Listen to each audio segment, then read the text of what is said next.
Senate will come back to order. Senators will make their way back into the chamber. We'll begin debate.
Senate will come back to order.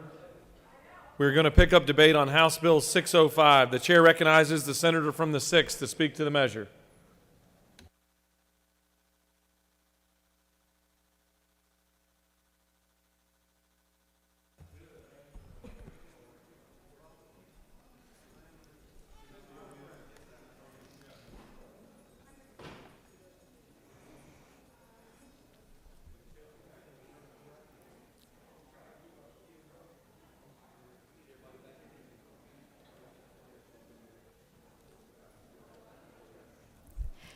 Just start?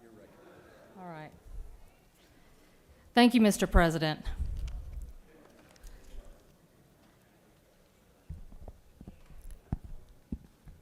So the hour is growing late, I know, and we have just had Italian food, so I think folks may be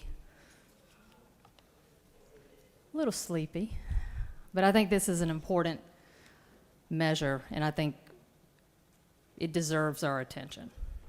So let's go back to why this law, why this bill at this time. And as the senator from the 26th likes to say, what's going on? What's really going on here?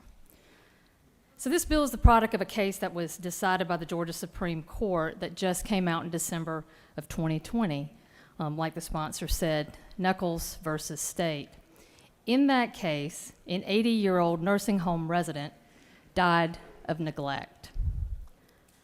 Unbeknownst to the nursing home or the workers, the family had placed a hidden camera in the resident's room for the purpose of determining if their father was being neglected,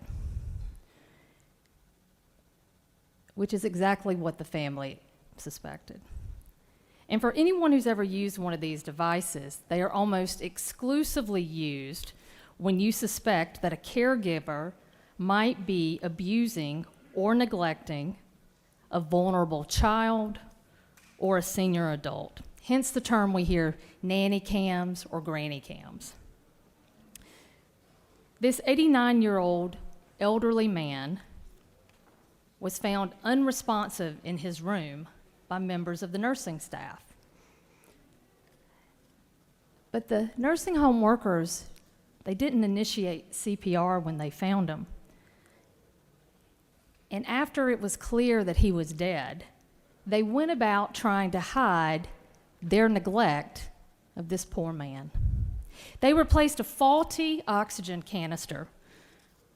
And then an hour after they discovered his body, the nursing home workers started to perform two-person CPR to create the false impression that they had tried to save his life.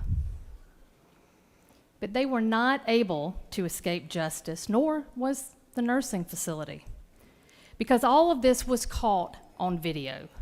Video that was used to hold the facility and its workers responsible for their actions. Now, I want to clarify something. Knuckles versus State is in fact a criminal case, but that's not how this started. And in fact, with respect to the family of the 89-year-old man, they went to the authorities. The authorities said to them, this is a civil matter. We're not going to get involved in this. They commenced a civil suit, and only after press started getting a hold of the video and things came out, the facts came out, then the authorities got involved and they charged the nursing staff from the facility. And so this case comes from that because that nursing staff moved to throw out the video. They said, we didn't know we were being filmed, ergo you cannot use it against us. The Supreme Court said that the family could legally record what was happening in the resident's room, specifically because it was installed due to security concerns with respect to the resident. All right, so what problem does this bill try to solve? I think we forget about that sometimes, right? We kind of jump ahead. Facilities don't want hidden cameras in the rooms of residents because it can be used against them. That's what it comes down to. Especially when one of their residents is hurt or one of their residents dies due to the actions or inactions of the facility or its workers. I mean, it really is that simple. So who gets hurt if this bill passes? Well, our most vulnerable, our elders, our seniors, those who cannot speak for themselves or protect themselves, our mothers, fathers, grandparents, or to use the sponsor's language, tender and dear people in society. So I've heard that this is a consumer protection bill, that this will prevent bad actors who might abuse our loved ones. But the people that this bill purports to protect don't support it and don't want it. Y'all have heard from the AARP, the Alzheimer's Association. People have reached out to y'all. I know I've gotten tons of emails. And what this bill does is it takes away rights and protections currently afforded to our vulnerable Georgians. Namely, the elderly who many times cannot communicate to their family about abuse or neglect that may be taking place at the hand of their caregivers. Those with dementia, those with Alzheimer's. There is a reason you're in these nursing facilities. And this bill eliminates the ability of a family member who suspects an issue from finding out without alerting the wrongdoer. That's what you're doing. You're basically telling the wrongdoer, hey, we're going to put a camera out so we can watch you. So you might say, in terms of the choice we were given, it's either prevention or punishment after the fact. Well, that's a false choice. But so you might say, well, isn't that a good thing, right? If somebody would be deterred from abusing one of these residents because a camera was out in the open, because the abuser would know then that they could not escape detection. Well, the problem with that is But then the abuser knows exactly which residents can be victimized. Resident A has the big sign up, says, "Oh, better not come in here. We got video monitoring." So then you know anybody who doesn't have that up, they are fair game. So let's not talk about this about being consumer protection or actually deterring bad actors, because it ain't going to do that. The law can be a powerful tool for justice. The law should protect those that can't protect themselves. As written, this bill will do the opposite. We are taking rights away. Y'all think about that. We aren't giving rights. We're not protecting people. We are taking established rights away. The sponsor said this bill is about patients' rights. And it absolutely is. But it isn't about protecting them. It's about taking them away. Look, I'm on the side of our seniors and their families and making sure that they are protected when they cannot speak, they cannot bear witness. And that's why I don't support this bill. I will say I support the amendment because at least then, if there is video from a hidden camera, somebody actually may be able to be held to account for abuse and neglect. That does hurt our most vulnerable. I yield the well. Chair recognizes the senator from the 52nd to speak to the measure.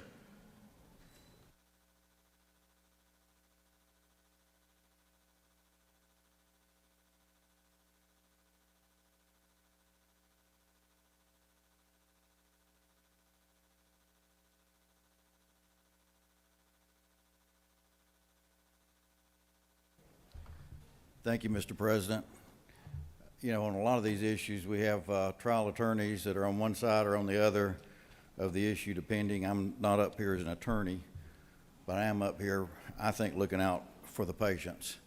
I've had scores of emails every day, and I haven't had one from any patient or from their family that says, protect me from that guy next door that may be filming me inappropriately. And there's laws against that anyway. I think we passed one from the minority whip to that effect tonight as well. They're saying, protect me from what may happen in this nursing home that they may not know about, or that they might not remember because they're an Alzheimer's patient, which is why the Alzheimer's Association, one of the reasons they're against this bill. And we heard the sponsor of the bill say this still allows granny cams in there. They're still allowed, to a question that was asked. So if somebody was doing something inappropriate, illegally, it doesn't stop that. It still happens.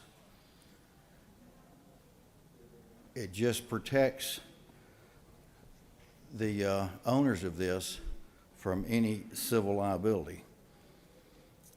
And a lot of them say, you know, I'm worried about them turning the camera off on me, and what am I going to do when they turn it off, you know, and tell me, go to court and sue me or whatever. I don't think this is a good idea to take these cameras from being able to use for whatever evidence is there. None of the patients, not a single one, has asked for this. The provider organizations have, but not a single patient or family member has said, protect me from the guy next door to me. And this doesn't say whether it's a private room, semi-private room, anything like that. These people, it's their home. And we are taking away protection from some of the most vulnerable people we have. With that, I'll yield the well. Any other senator wish to speak for or against the measure? Chair recognizes the senator from the 18th to close debate. Chair recognizes the senator from the 41st to speak to the measure.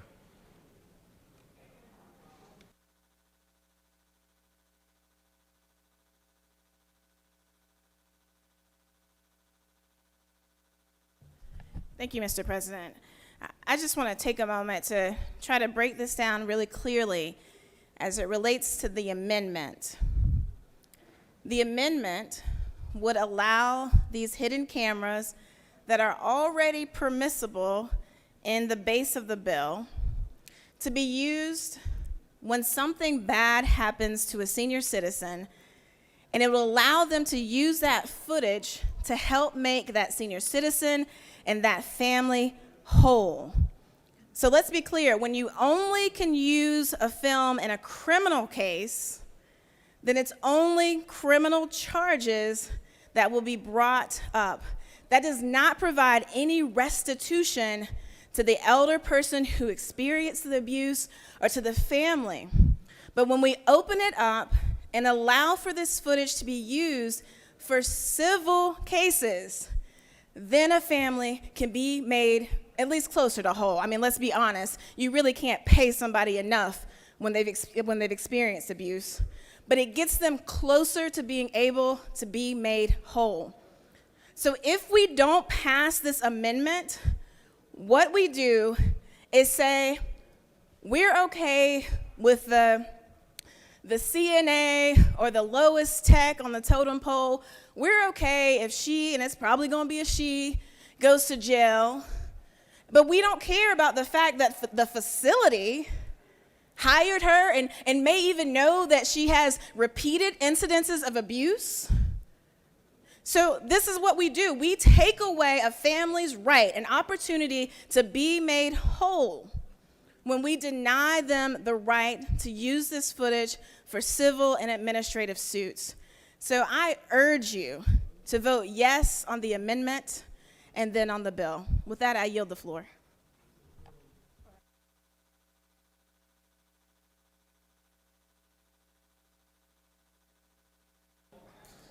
Chair recognizes the senator from the 18th to close debate.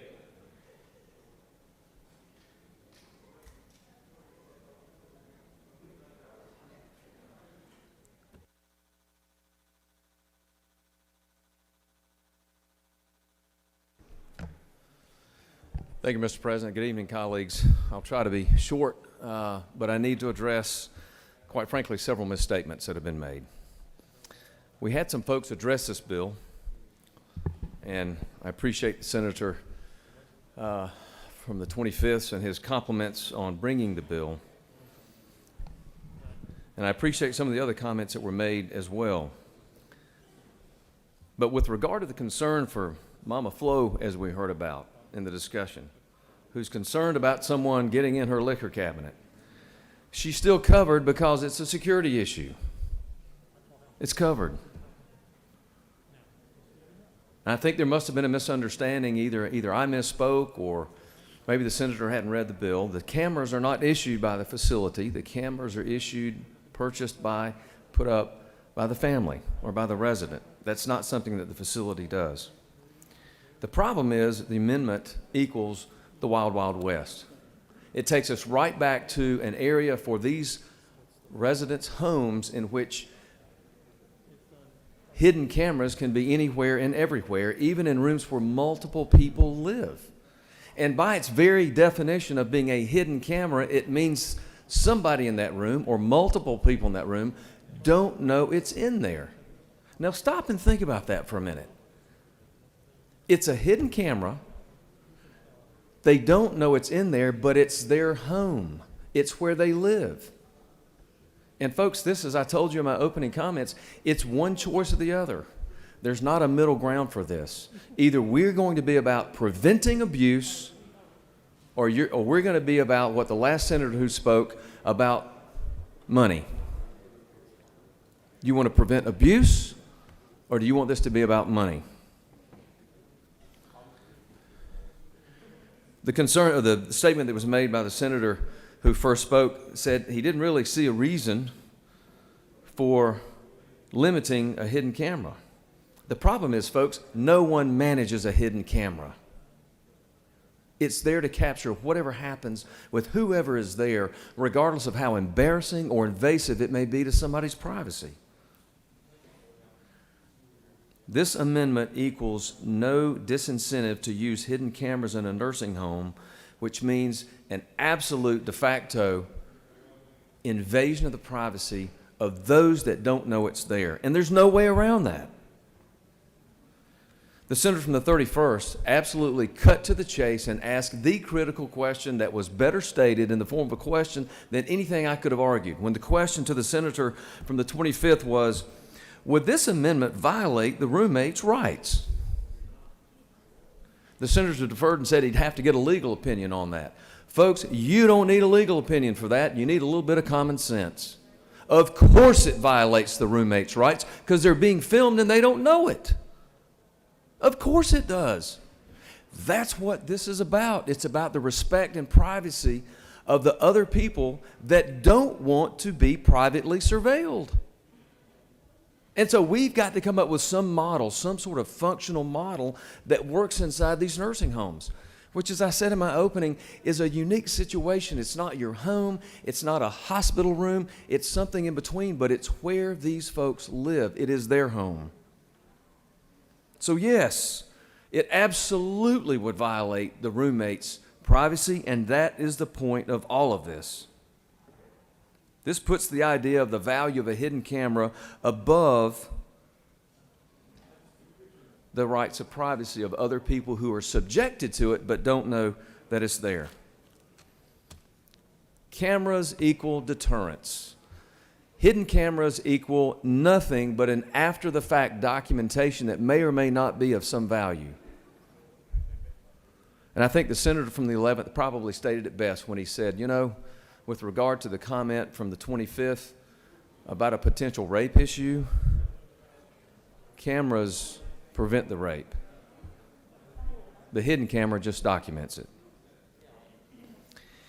I appreciate the senator from the 6th concern and her reference to the Knuckles case, but please understand that all of the data that would have been on the Dempsey, that was the gentleman who was the subject of the Knuckles case, that was the patient's name, would still be admissible with this bill because that data is admissible in a criminal proceeding. It would still be there. And then I heard this from the senator from the 6th, and I think I've tried to write down the quote. The facility doesn't want cameras in the rooms because it can be used against them. It's just that simple. Let me give you that again. The facilities don't want cameras in the rooms because it can be used against them. It's just that simple. Read the bill. The bill allows for cameras in the rooms. Put them on the wall. It specifically gives the family and the resident the right to do that. Right now, we're in a state where the facilities aren't sure about what the state of the law is. Can they have a policy that says no cameras? Or do they have to have a policy that says only hidden cameras? That's what we've got to give some clarity on. With all due respect, the senator from the 6th says this bill takes folks' rights away. It does not. Read the bill, folks. It allows for cameras, and it allows and specifically provides for those cameras that do the greatest good, which is those that deter problems before they get there.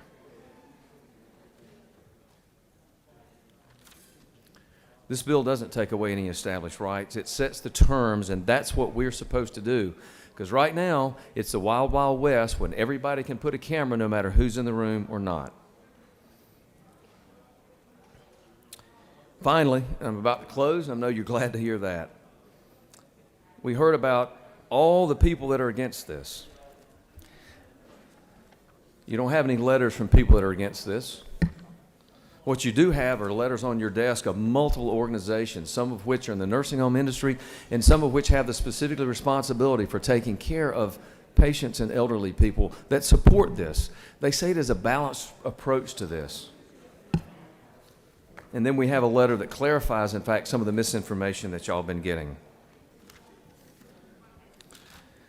So, Mr. President, as I conclude my remarks, we're really back to where we were to start with, which is we're on a continuum of do you want to be with this bill, which is all about prevention, or do you want to be at the other end of the spectrum, which is no to this bill, meaning that there will be no model, there will be no rules, it will be the wild, wild west, everybody's got a hidden camera, and Lord help the people that happen to be living in a room with someone or multiple roommates while they're being filmed in their most intimate times and they don't know about it. I would suggest to you that our folks deserve something better than that. These people that are not wanting to be filmed and are not even intended to be filmed ought to, in fact, have their own privacy. That's the choice you've got. Unfortunately, it's one or the other. I would ask you to vote for a policy that talks about and addresses preventing abuse. I'd ask you to vote no on the bill, vote no on the amendment, because what it does, what the amendment does is really gut the bill. Makes no difference.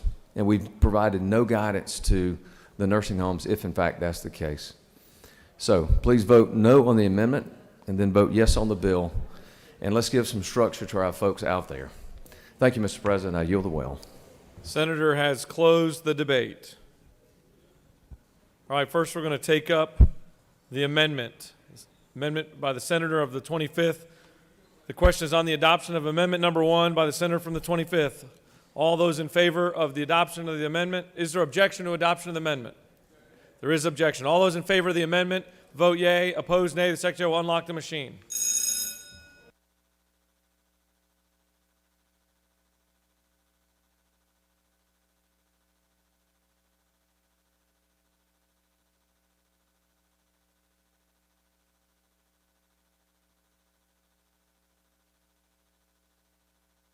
For what reason does the senator from the 41st rise? Parliamentary inquiry. State your inquiry. Isn't it true that green is for granny? I'm going to let each and every member make that decision on their own. Have all senators voted?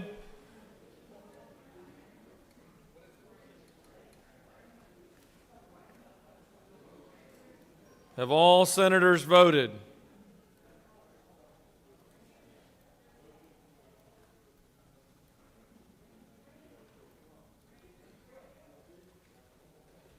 Hallway clear. Mr. Secretary, please close the machine. On the adoption of amendment number 1, the yeas are 29, the nays are 21, and the amendment is adopted. All right, now we'll take up the measure. The question is on the adoption of the committee substitute as amended. Is there objection to adoption of the committee substitute as amended? Chair hears none. The committee substitute as amended is adopted. Is there objection to agreeing to the report of the committee which is favorable to the passage of the bill? The chair hears none. The report of the committee is agreed to. Is there objection to the main question being ordered? The chair hears none and the main question is ordered. Questions on the passage of the bill by substitute. All those in favor vote yea. Opposed, nay. The secretary will unlock the machine.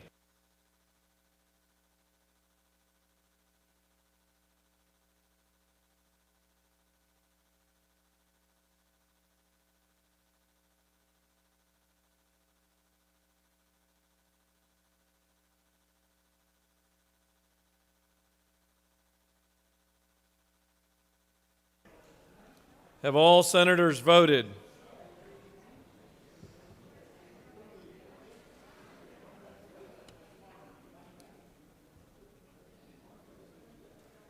Have all senators voted?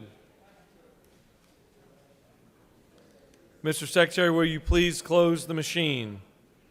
On the passage of the bill, the yeas are 49, the nays are 3. This bill, having received the requisite constitutional majority, is therefore passed by substitute.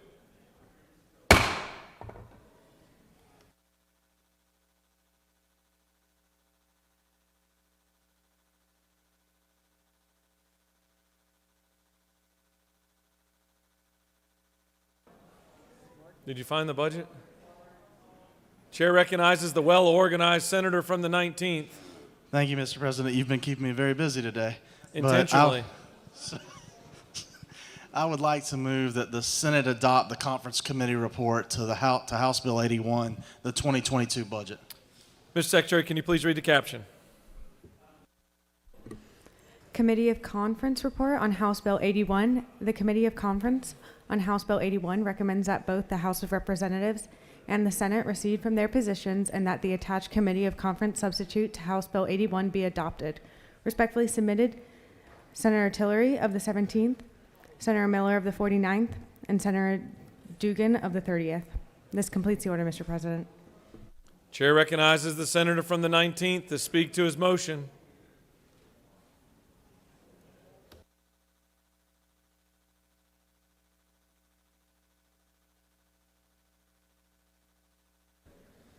Thank you, Mr. President and members of the Senate. First, I need to again thank everyone who was involved in this process. What lies before you now is the conference committee report to House Bill 81, the 2022 budget.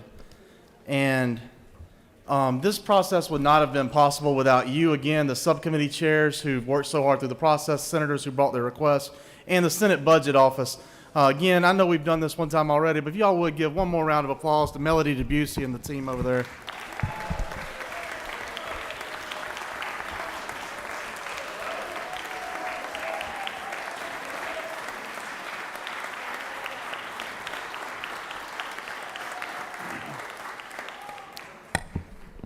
The conference committee report should look very similar to the budget that you saw come out of the Senate earlier this week.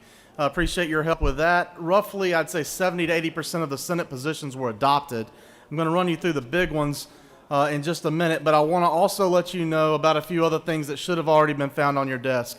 One is a letter dated today from Governor Kemp.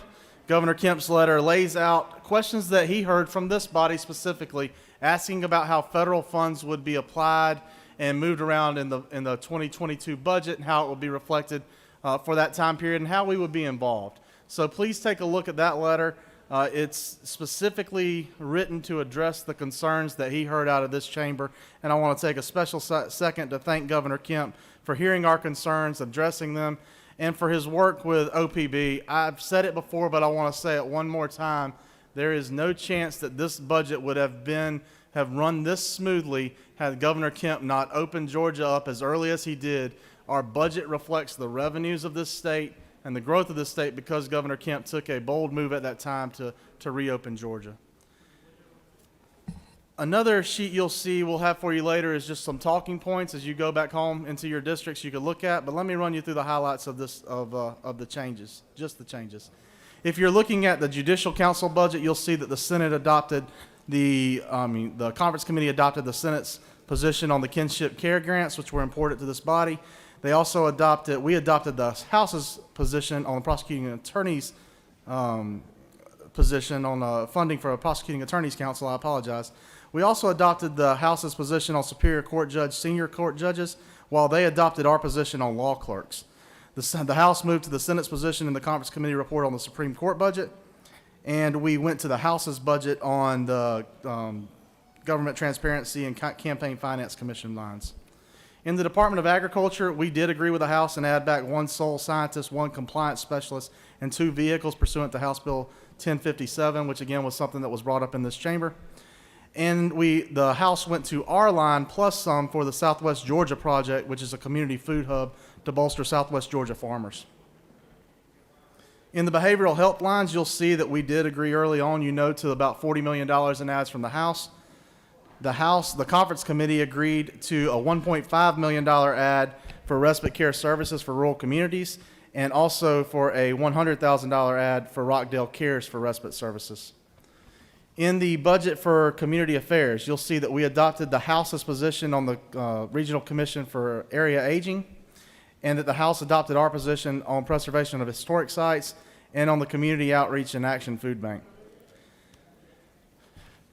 The Department of Community Health budget is probably the area you'll see where the conference report changed the most. The House moved to the Senate's position on many of the changes there concerning skilled nursing facilities in Medicaid and in both areas of Medicaid. And also, the conference committee came up with a different number on the report for healthcare access for, let me back up for a second. We moved to the House's position for federally qualified health centers, whereas we went to a conference committee position adding back roughly $3 million on the rural health hospital stabilization grants.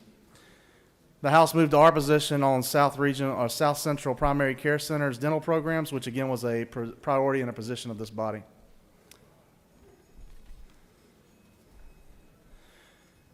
In the area of healthcare workforce, you'll see that we moved to a conference committee position on line 95.4 concerning funding for potential graduate medical education programs.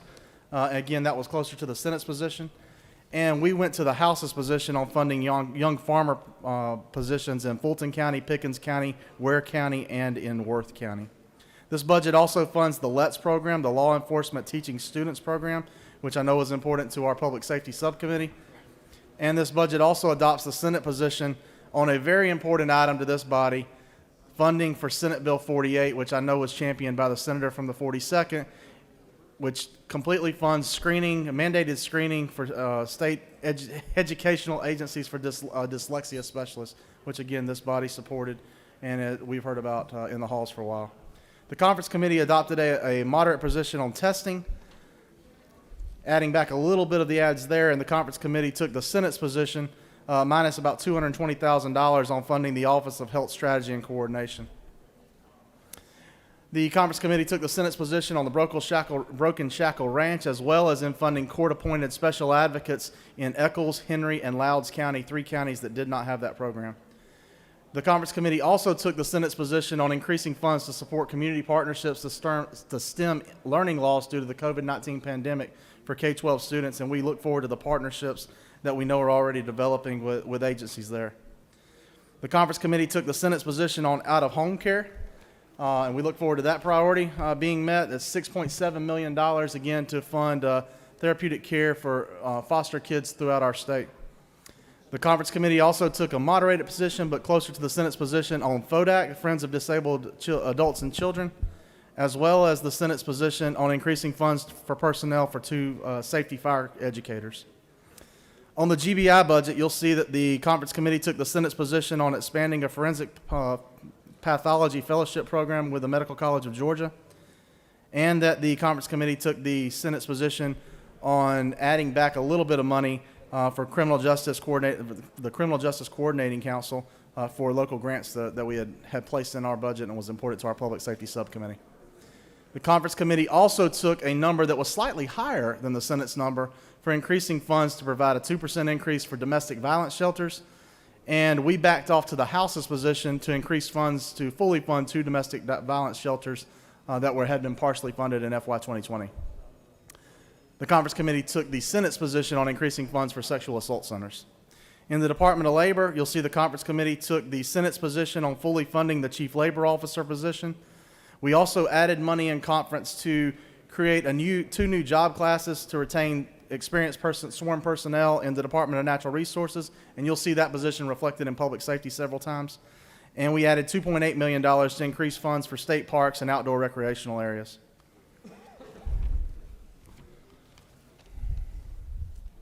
In the Department of Public Health, the conference committee took the Senate's position to increase funds for Georgia Corps. It also took the Senate's position to increase funds for the Sickle Cell Foundation of Georgia, and we added additional funds to increase funds to support the Nurse Peer Assistance Program. In the Department of Public Safety, as I mentioned earlier, in the Department of Natural Resources, we had increased funds to create 2 new job classes to retain sworn personnel. We did that in the public safety budget, and you'll see that reflected on various lines. We also found a number that the House and Senate agreed to for increasing funds to fund a 75-person trooper school.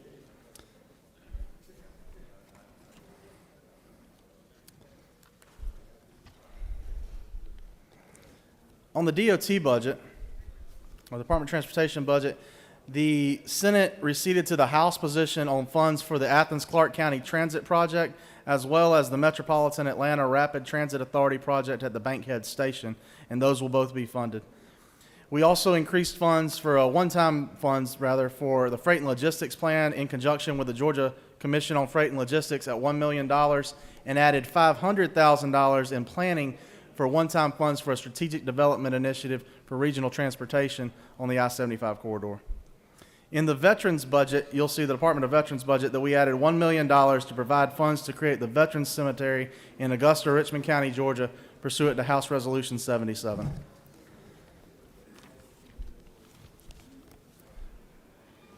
In the area of bonds, I'm just going to read the ones that did get funded in USG and TCSG, because I know that I see that you're already there.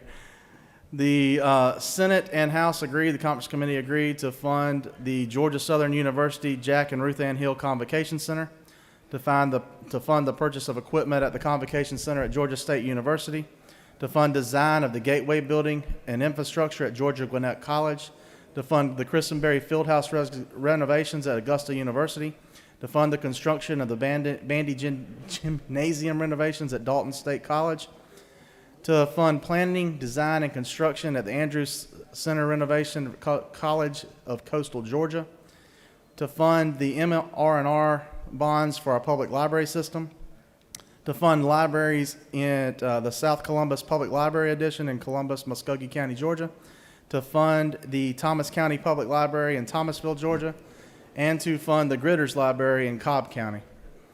We also added $1 million in conference to fund the design of the Cumming Academic Building and the addition to the Cumming campus at the University of North Georgia in Forsyth County, as well as funds for the Dr. Mark A. Ivester Center for Learning and Living at North Georgia Technical College.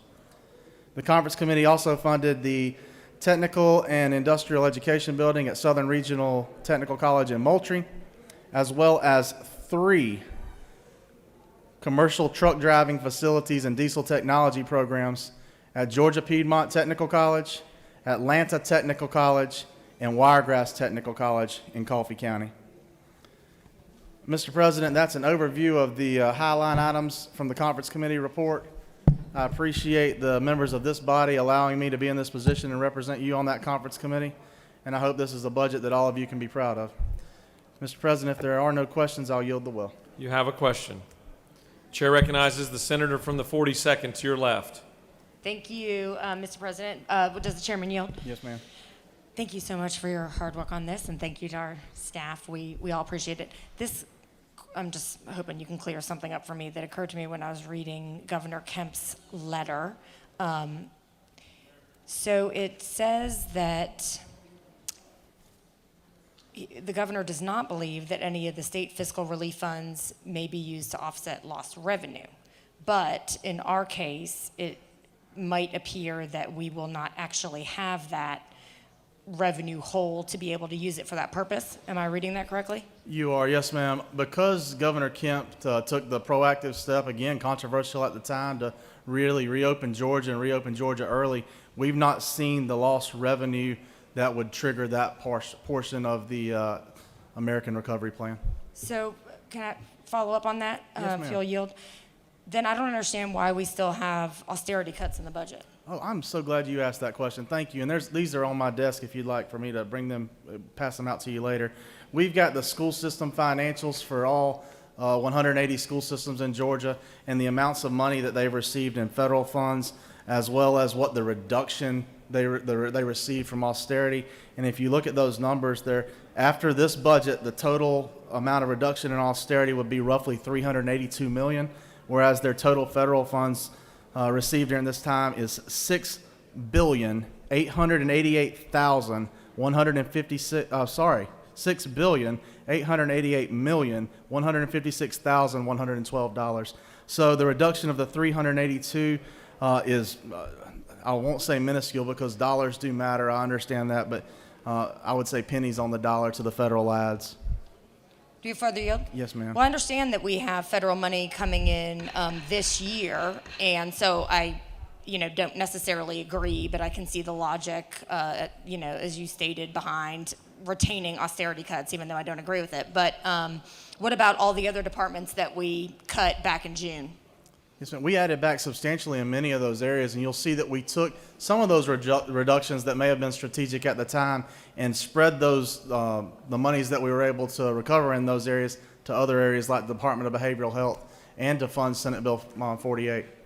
Right, so we had some other priorities, I understand that, but as I understand it, we still have decent number of departments that still have 10% cuts. Isn't that Do true? you have anyone in specific? I'd be happy to go line I by line thought with you. DBHDD still had cuts and a number of others. Are you speaking before the $40 million that we've added back plus the $1 billion in federal funds? I'm actually trying to talk about what we're doing with our budget. I do understand that there's a Could one-year. the senator please refrain using questions as it talks to the senator in the well? I was getting to the question, Mr. President. Thank you. So the question is the position that we do intend to continue austerity cuts because we're getting the one-time federal funding, so we don't believe that's relevant right now. Is that the answer? I I don't know that I accept the premise of it. What I would say, though, is I think that we've taken and used federal funds and state funds and pushed more state funds into the areas we thought were most necessary, including, I think you said behavioral health. Thank you. You have no more questions. Thank you, Mr. President. I'd urge your favorable passage of the Conference Committee report, House Bill 81. Does any other senator wish to speak for or against the motion? The chair sees none. Senator from the 19th has moved that the Senate adopt the Conference Committee report on House Bill 81. All those in favor vote yea, opposed nay. The Secretary will unlock the machine.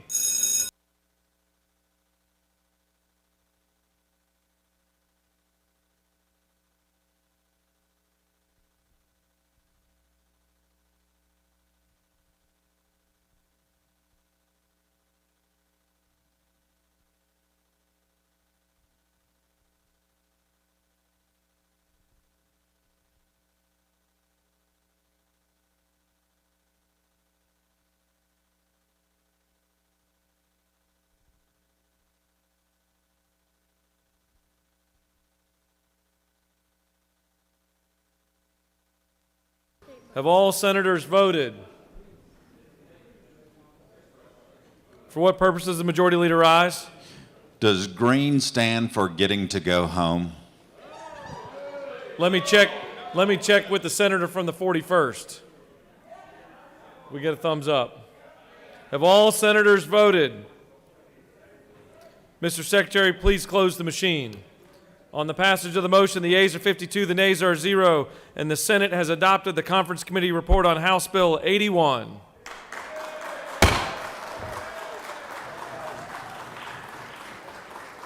I want to echo the senator from the 19th's comments on how appreciative we are of the Senate budget staff. Melody, thank you so much for what you do. Mr. Chairman, I want to thank you for what you've done for this chamber, too, and your hard work and dedication to this state budget.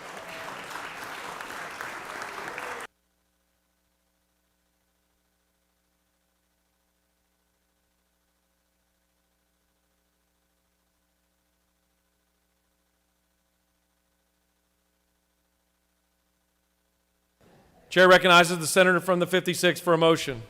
Thank you, Mr. President. I move we remove House Bill 445 off the table. Mr. Secretary, can you please read the caption?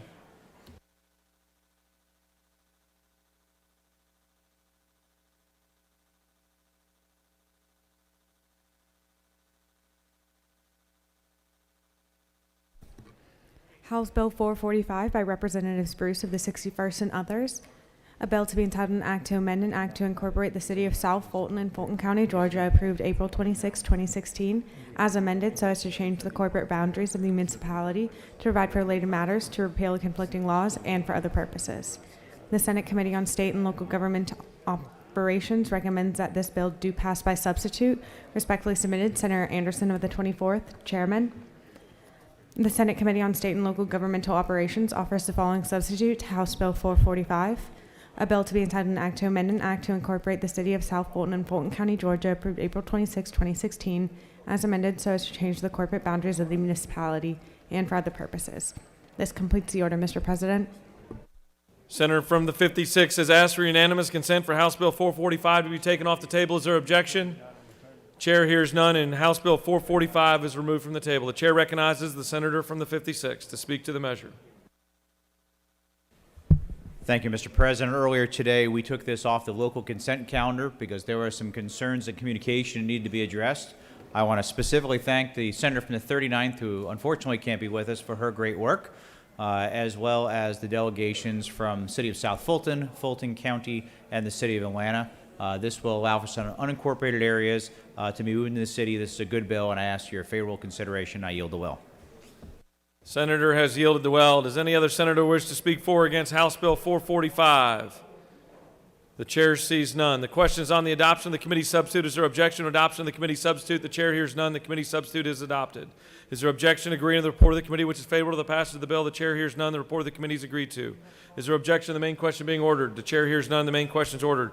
Questions on the passage of the bill by substitute. All those in favor vote yea. Opposed nay. The secretary will unlock the machine.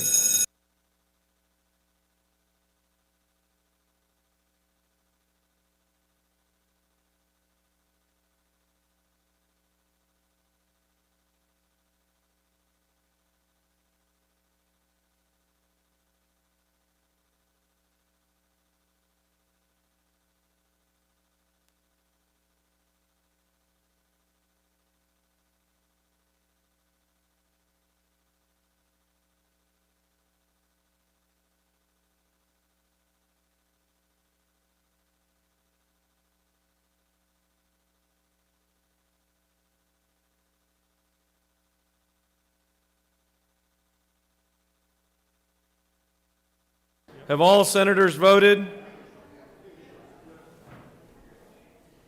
Have all senators voted?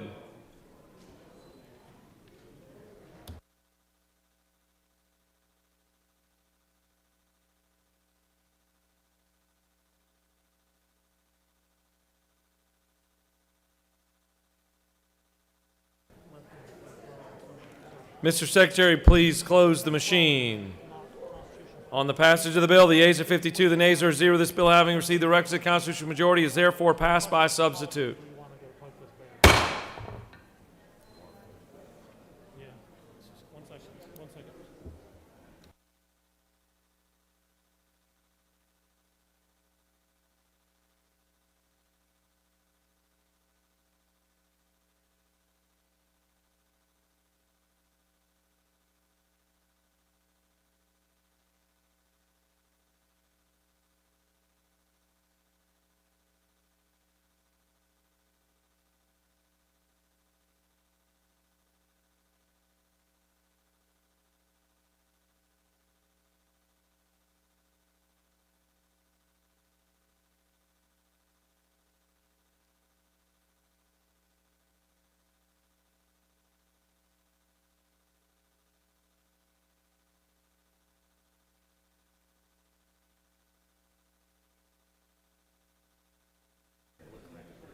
Chair recognizes the senator from the 1st for a motion.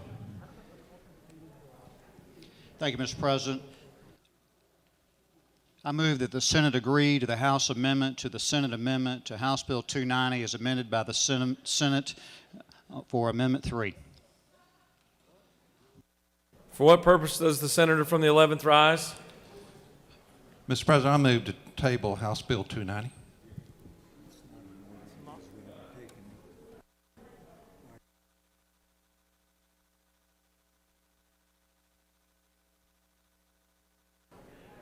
That motion is not in order at this point. Mr. Secretary, will you please read the caption of House Bill 290?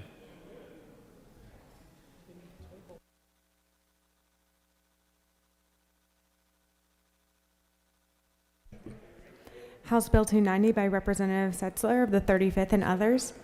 A bill to be entitled an act to amend Article 1 of Chapter 7 of Title 31 of the OCGA relating to regulation of hospitals and related institutions so as to prohibit hospitals and nursing homes from instituting any policy during a declared public health emergency that limits patients' ability to be visited by designated family members or friends as a condition precedent to obtaining or maintaining a permit to operate a hospital or nursing home and for other purposes. The Senate Committee on Health and Human Services recommends that this bill do pass by substitute. Respectfully submitted, Senator Watson of the 1st.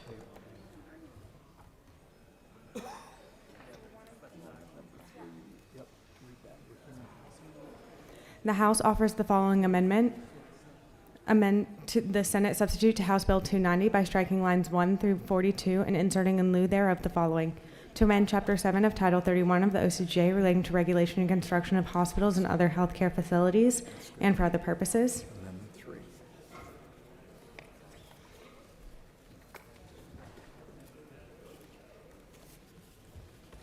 Senator Watson of the 1st offers the following Amendment 3 to amend the House amendment to the Senate substitute to House Bill 290 by adding after burn units on line 80 the following: psychiatric hospitals or units and for other purposes. This completes the order, Mr. President. Chair recognizes the senator from the 11th. Thank you, Mr. President. I again move that House Bill 290 be put on the table. Senator from the 11th has moved that House Bill 290 be placed on the table. All those in favor of the motion signify vote yea, opposed nay. The Secretary will unlock the machine.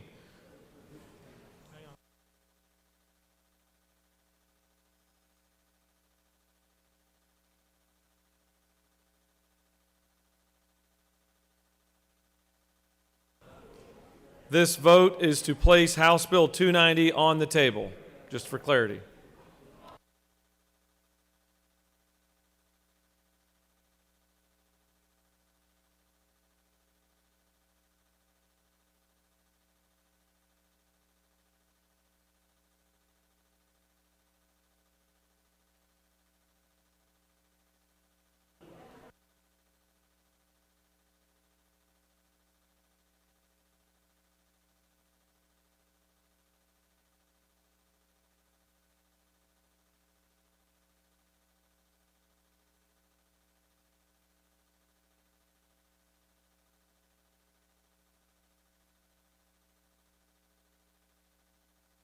Have all senators voted?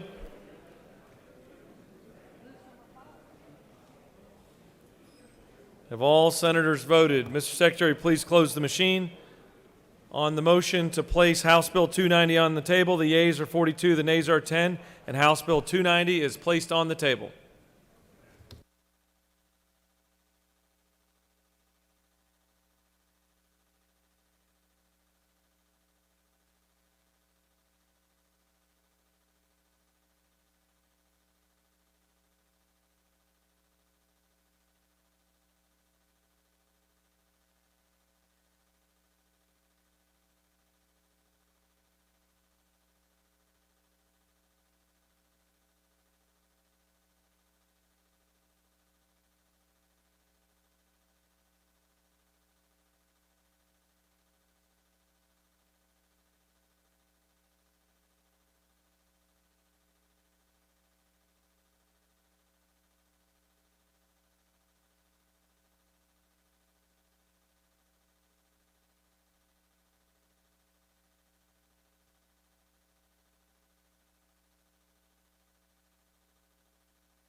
Chair recognizes the senator from the 50 for a motion. Thank you, Mr. President. I move that the Senate insist on our position on House Bill 409. Mr. Secretary, can you please read the caption?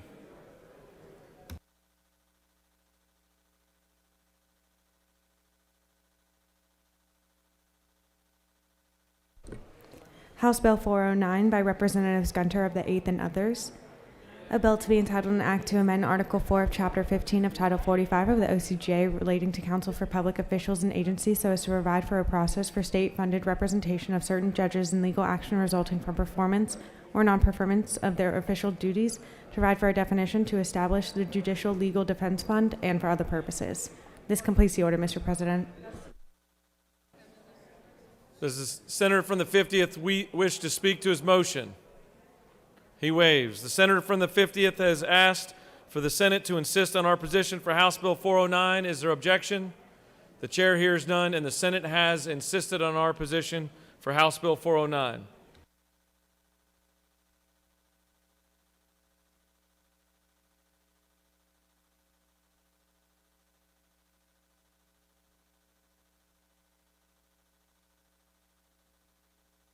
Chair recognizes the senator from the 50th for a motion. Thank you, Mr. President. I move to remove House Bill 97 off the table. Mr. Secretary, can you please read the caption of House Bill 97?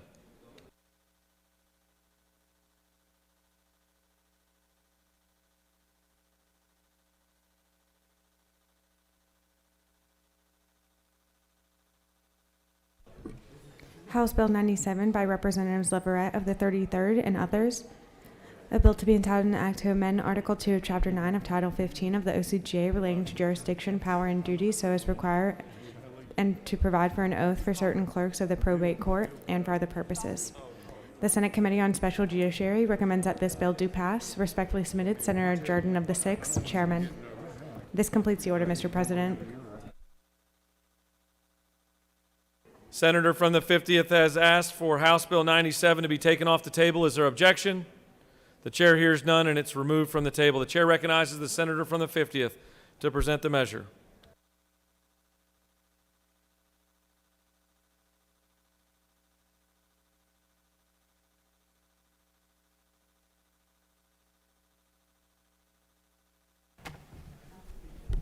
Thank you, Mr. President. I rise to bring House Bill 97. This is a bipartisan, easy bill. It passed unanimously in the House. Right now, if a probate court dies in office, there's not a succession plan. This requires that the clerk of the probate court take an oath prior to taking office so that he can succeed, he or she can succeed a probate judge in case of their peril. If there are no questions, I will yield the well and ask for your favorable. You've done such a great job. Again, you have no questions. Does any other senator wish to speak for or against House Bill 97? The chair sees none. Is there objection to agreeing to the report of the committee which is favorable to the passage of the bill? The chair hears none. The report of the committee is agreed to. Is there objection to the main question being ordered? The chair hears none. The main question is ordered. Questions on the passage of the bill. All those in favor vote yea. Opposed, nay. The secretary will unlock the machine.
Have all senators voted?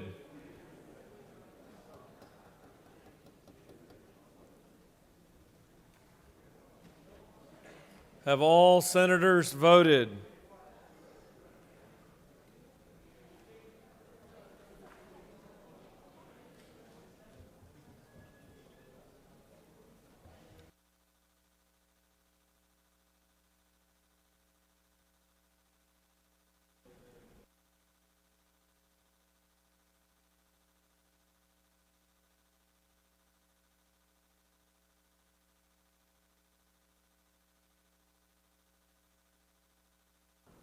Have all senators voted? Mr. Secretary, please close the machine. On the passage of the bills, the yeas are 46 and nays are 0. This bill, having received the requisite constitutional majority, is therefore passed.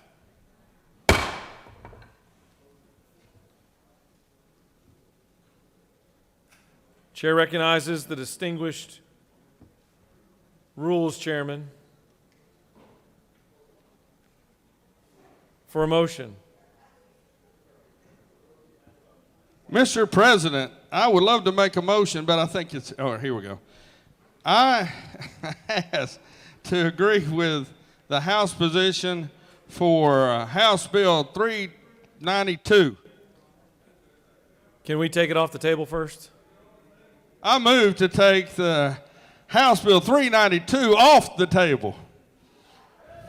That's better. Senator from the 53rd has asked that House Bill 392 be taken off the table. Mr. Secretary, can you please read the caption? House Bill 392 by Representatives Ridley of the 6th and others. A bill to be entitled an act to amend Title III of the OCGA relating to alcoholic beverages so as to provide that licenses for retail sale of packages of alcoholic beverages for consumption off the premises shall be subject to regulation as to distances from schools as determined by the local governing authority and for other purposes. The Senate Committee on Rules recommends that this bill do pass by substitute. Respectfully submitted, Senator Mullis of the 53rd, Chairman. The Senate Committee on Rules offers the following substitute to House Bill 392. A bill to be entitled an act to amend Title III of the OCGA relating to alcoholic beverages so as to change certain provisions related to the sale of alcoholic beverages, to allow for local control as to the distance requirements for the sale of wine and malt beverages, and for other purposes. This completes the order, Mr. President. After hearing the caption, it sounds like you may have gotten started on the law before it's passed. Senator from the 53rd has asked that House Bill 392 be taken off the table. Is there objection? Chair hears none, and it's taken off the table. The chair recognizes the Rules Chairman to present the measure.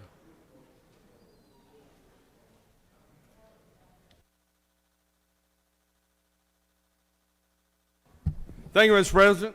The change on this bill is this simple. It puts local control in. You know how local control is so important to us, unless it's not? Well, this time it is. This gives the local control to the just jurisdiction, the city, the county, or whatever jurisdiction it's in. And, Mr. President, that's all this does, the change. For alcohol, when it's regarding schools, is local control. I'd be glad to yield the well, but I'll answer any questions if there is any. You have no questions. That's good. Any other senator wish to speak for or against House Bill 392? The chair sees none. The question is on the adoption of the committee substitute. Is there objection to adoption of the committee substitute? Chair hears none, and the committee substitute is adopted. Is there objection to agreeing to the report of the committee which is favorable to the passage of the bill? The chair hears none. The report of the committee is agreed to. Is there objection to the main question being ordered? The chair hears none. The main question is ordered. Questions on the passage of the bill by substitute. All those in favor vote yea. Opposed, nay. The secretary will unlock the machine.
Have all senators voted?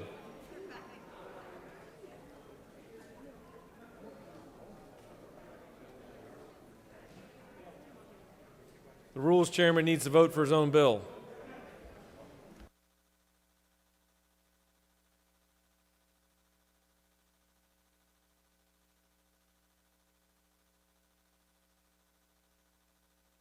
Have all senators voted? Mr. Secretary, please close the machine. On the passage of the bill, the yeas are 39, the nays are 8. This bill, having received the requisite constitutional majority, is therefore passed by substitute.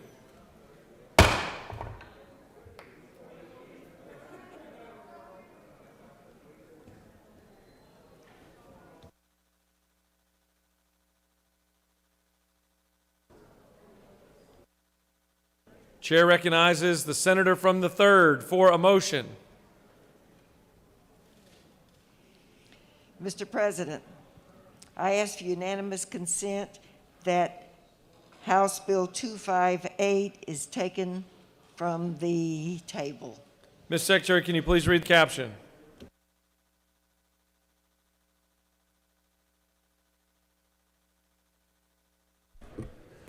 House Bill 258 by Representative Sands of the 180th and others.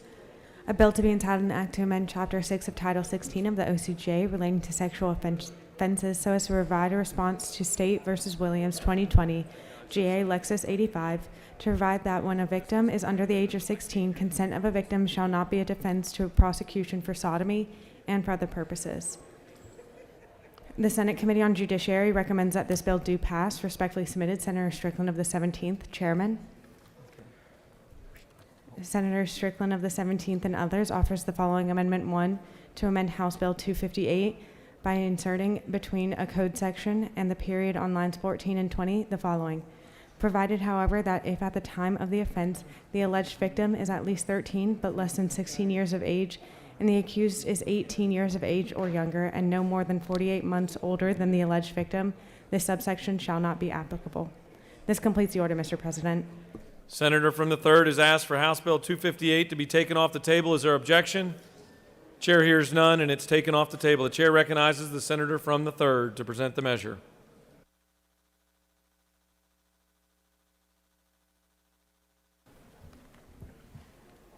Thank you, Mr. President.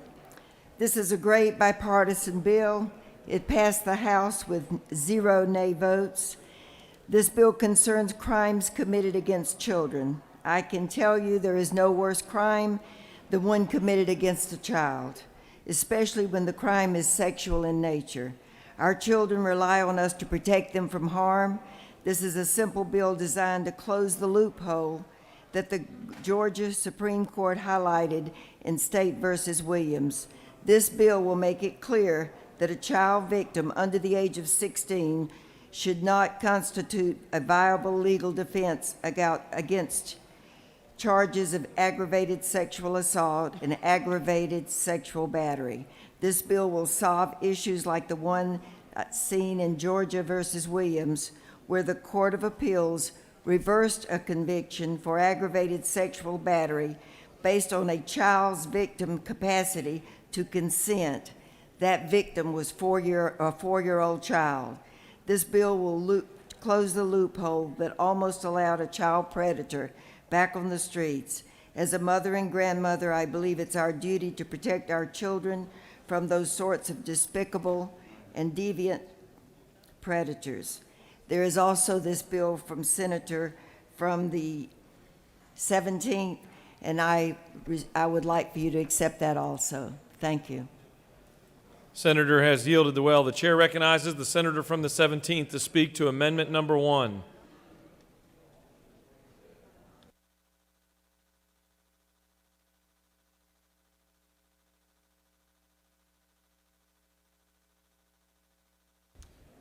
Thank you, Mr. President. As the senator from the 3rd was saying, there's an amendment on this bill. This bill went through, of course, both judiciary committees on each side, and we missed something, and we had a couple colleagues in the late hour from the 41st and from the a colleague from the 19th as well pointed out an issue.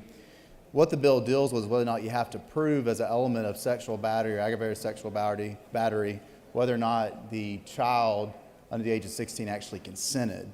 And we realized that in the current language we have, we did not include our Romeo and Juliet defense, as we call it in Georgia law. So what the amendment's going to do is say in these cases where a child, an alleged victim is 13, 14, or 15, and the defendant is within 4 years of that age as well, that the state still must prove lack of consent at trial. That way it's not an automatic strict liability case. This is something that was signed off on by not just the defense bar, but also prosecuting attorneys council worked on us on this amendment. Happy to take any questions. You have no questions. I ask for your support of the bill and the amendment. Any other senator wish to speak for or against House Bill 258 or the amendment? The chair sees none. All right, we'll take up amendment number 1. The question's on the adoption of amendment number 1 by the senator from the 17th. Is there objection? The chair hears none, and amendment number 1 is adopted. Is there objection to agreeing to the report of the committee which is favorable to the passage of the bill? The chair hears none, and the report of the committee is agreed to. Is there objection to the main question being ordered? The chair hears none, and the main question is ordered. Questions on the passage of the bill as amended. All those in favor vote yea. Opposed nay. The secretary will unlock the machine.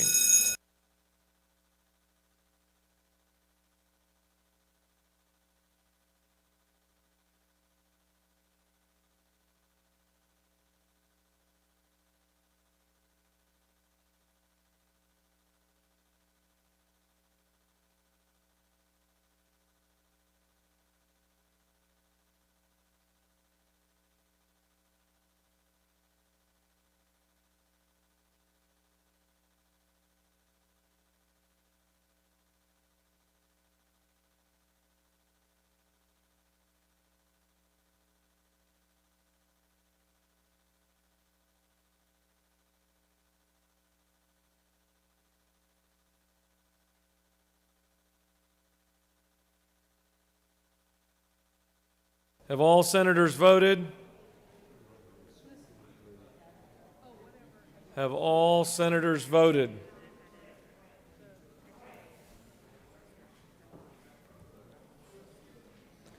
Mr. Secretary, will you please close the machine? On the passage of the bill, the yeas are 47, the nays are 0.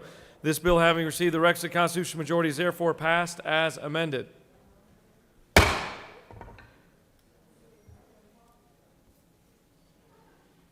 Chair recognizes the senator from the 51st for a motion.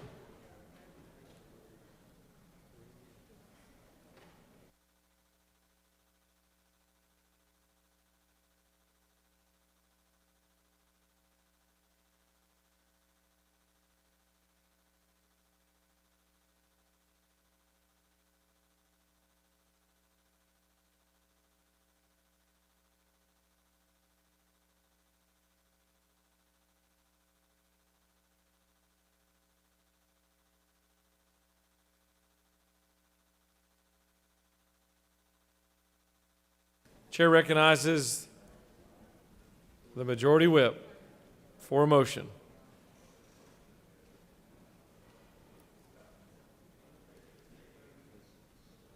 Thank you, Mr. President. I think I'd like to move that we take House Bill 477 off the table. Ms. Secretary, can you please read the caption?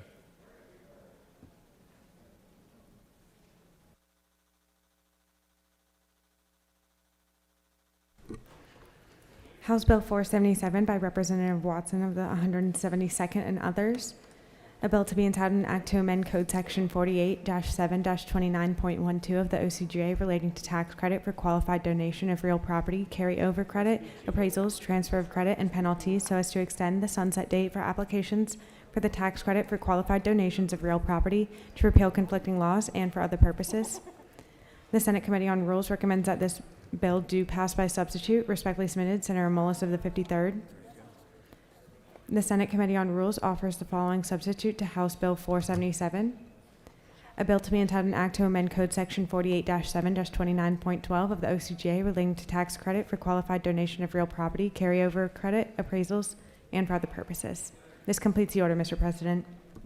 The majority whip has asked for House Bill 477 to be taken off the table. Is there objection?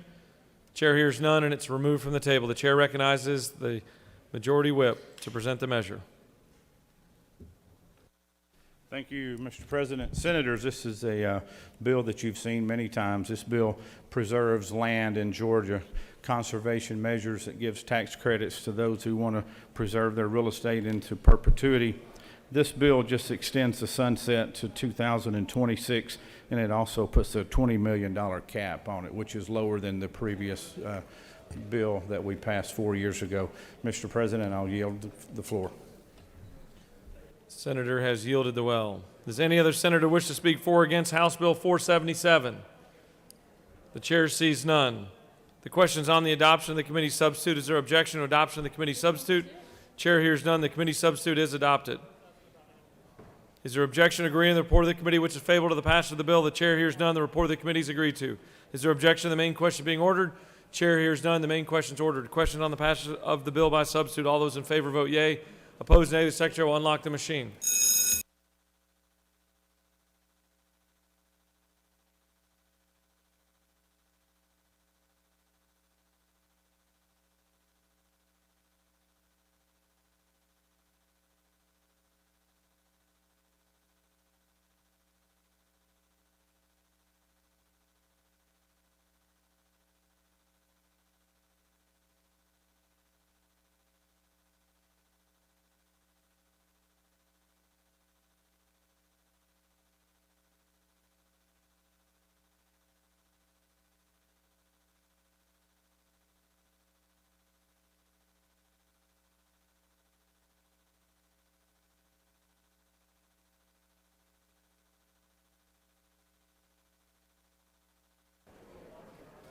Have all senators voted?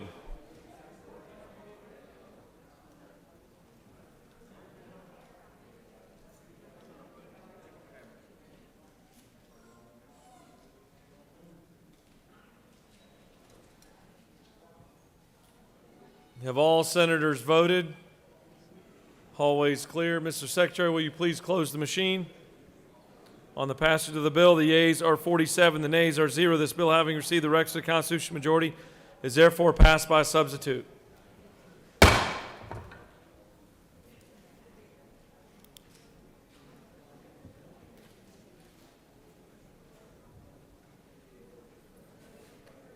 Chair recognizes the senator from the 50th for a motion. Thank you, Mr. President. I move that we remove House Bill 548 from the table. Ms. Secretary, will you please read the caption? House Bill 548 by Representative Dempsey of the 13th and others. A bill to be entitled an act to amend Code Section 49-5-41 of the OCGA relating to persons and agencies permitted to access to records so as to provide for reasonable access to records concerning report of child abuse to the Administrative Office of the Courts and for other purposes. The Senate Committee on Judiciary recommends that this bill do pass. Respectfully submitted, Senator Strickland of the 17th, Chairman. This completes the order, Mr. President. Senator from the 50th has asked for unanimous consent for House Bill 548 to be taken off the table. Is there objection? Chair hears none, and it's taken off the table. The chair recognizes the senator from the 50th to present the measure.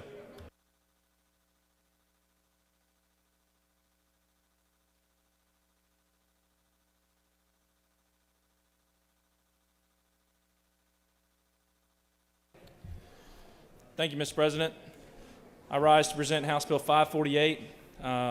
This is a bill that will protect abused children throughout the state. It amends Code Section 49-5-41. It passed the House unanimously. And currently there are two separate and distinct systems that need to share pertinent information to protect abused children. And this bill would allow that to happen. And if there are no questions, I'll yield the well and ask for your favorable consideration of this bill. You have no questions. Thank you. Does any other senator wish to speak for or against House Bill 548? The chair sees none. Is there objection to agreeing to the report of the committee which is favorable to the passage of the bill? The chair hears none. The report of the committee is agreed to. Is there objection to the main question being ordered? The chair hears none. The main question is ordered. Questions on the passage of the bill. All those in favor vote yea. Opposed nay. The secretary will unlock the machine.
Have all senators voted?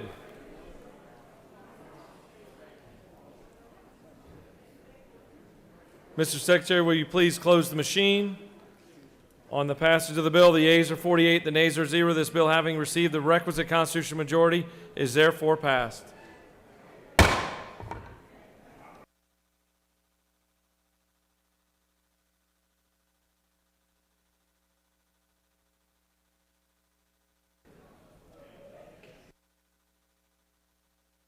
All right, we're going to move on to agrees and disagrees for a little while. Chair recognizes the senator from the 52nd for a motion.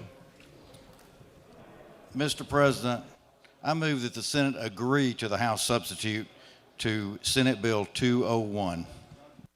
Mr. Secretary, can you please read the caption?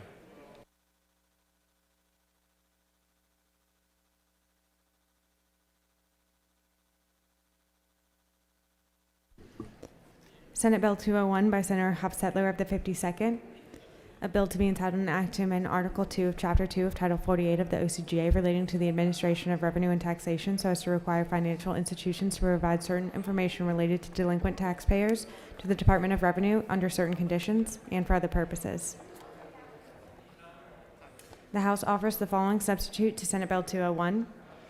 A bill to be entitled an act to amend Title 48 of the OCGA relating to revenue and taxation so as to require financial institutions to provide certain information related to delinquent taxpayers to the Department of Revenue under certain conditions and for other purposes. This completes the order, Mr. President. Chair recognizes the senator from the 52nd to speak to his motion.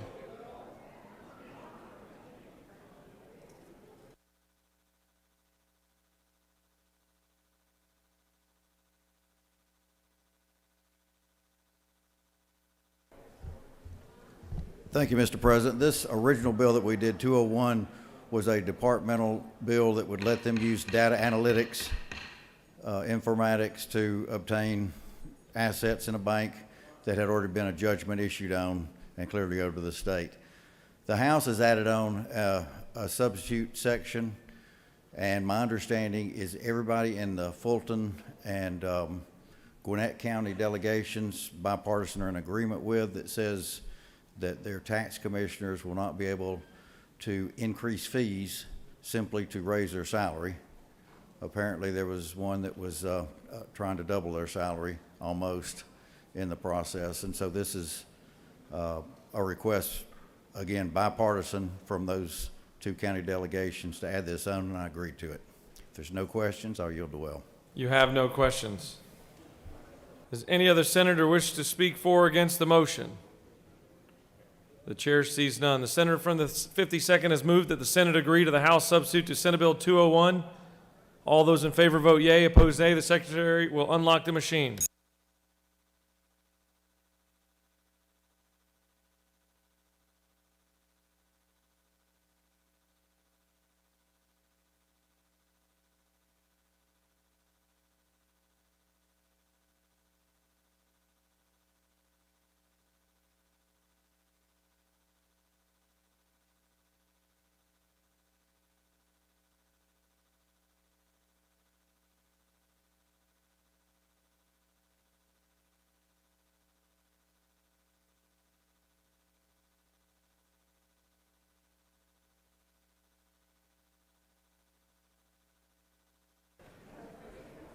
Have all senators voted?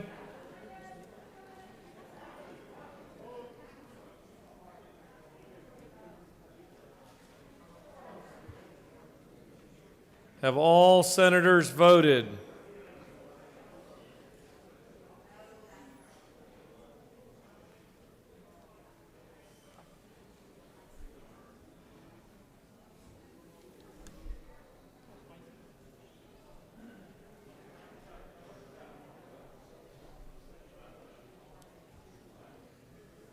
Mr. Secretary, please close the machine.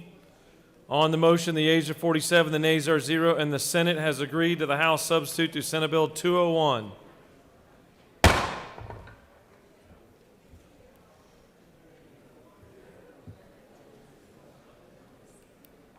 Chair recognizes the senator from the 54th for a motion. Yes, Mr. President, I move that the Senate agree to the House amendment, to the Senate amendment to House Bill 488. Mr. Secretary, please read the caption.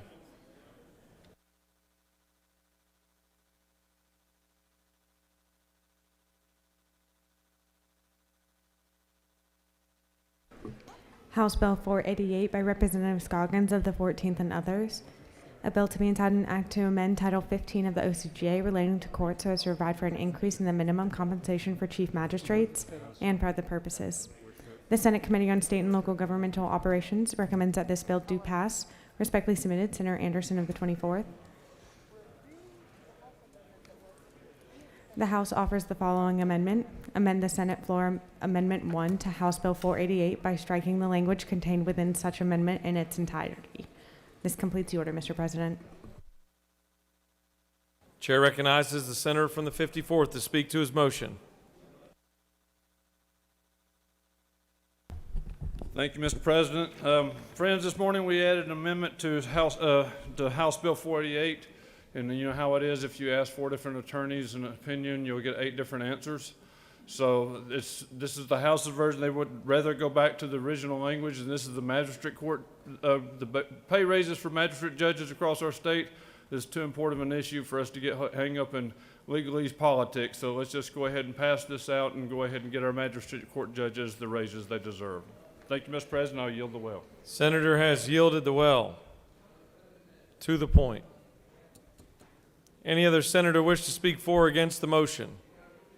The chair sees none. The senator from the 54th has moved that the Senate agree to the House amendment to the Senate amendment to House Bill 488. All those in favor vote yea, opposed nay. The secretary will unlock the machine.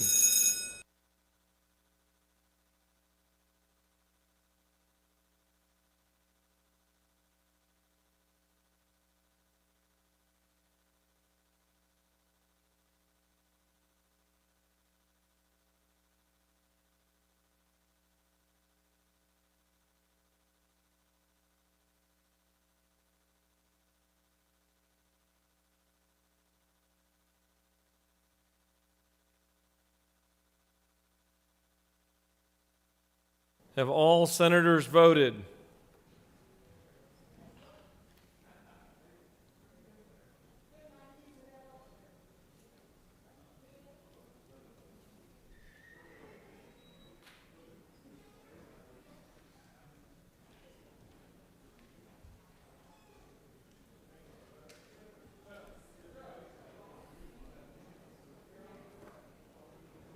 Ms. Secretary, please close the machine.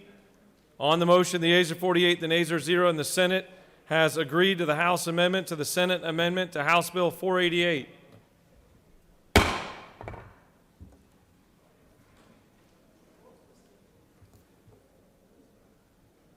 Chair recognizes the senator from the 20th for a motion.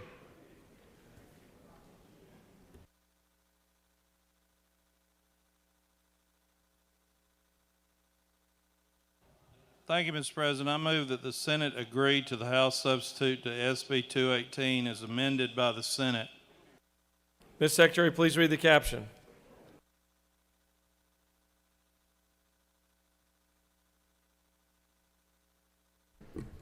Senate Bill 218 by Senators Walker of the 20th and others.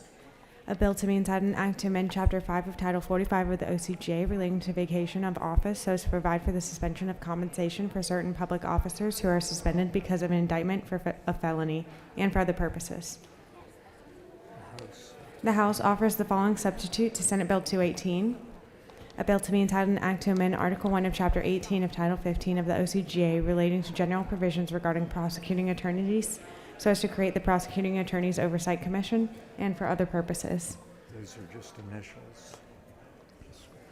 Senator Walker of the 20th offers the following Amendment 1 to amend the House substitute to Senate Bill 218 by inserting after members on line 23 who shall be subject to confirmation by the Senate by inserting after line 101 the following. The names of the appointees required by this code section shall be submitted by the appointing authorities to the Senate no later than the third Monday in January and for other purposes. This completes the order, Mr. President. Chair recognizes the senator from the 20th to speak to his motion.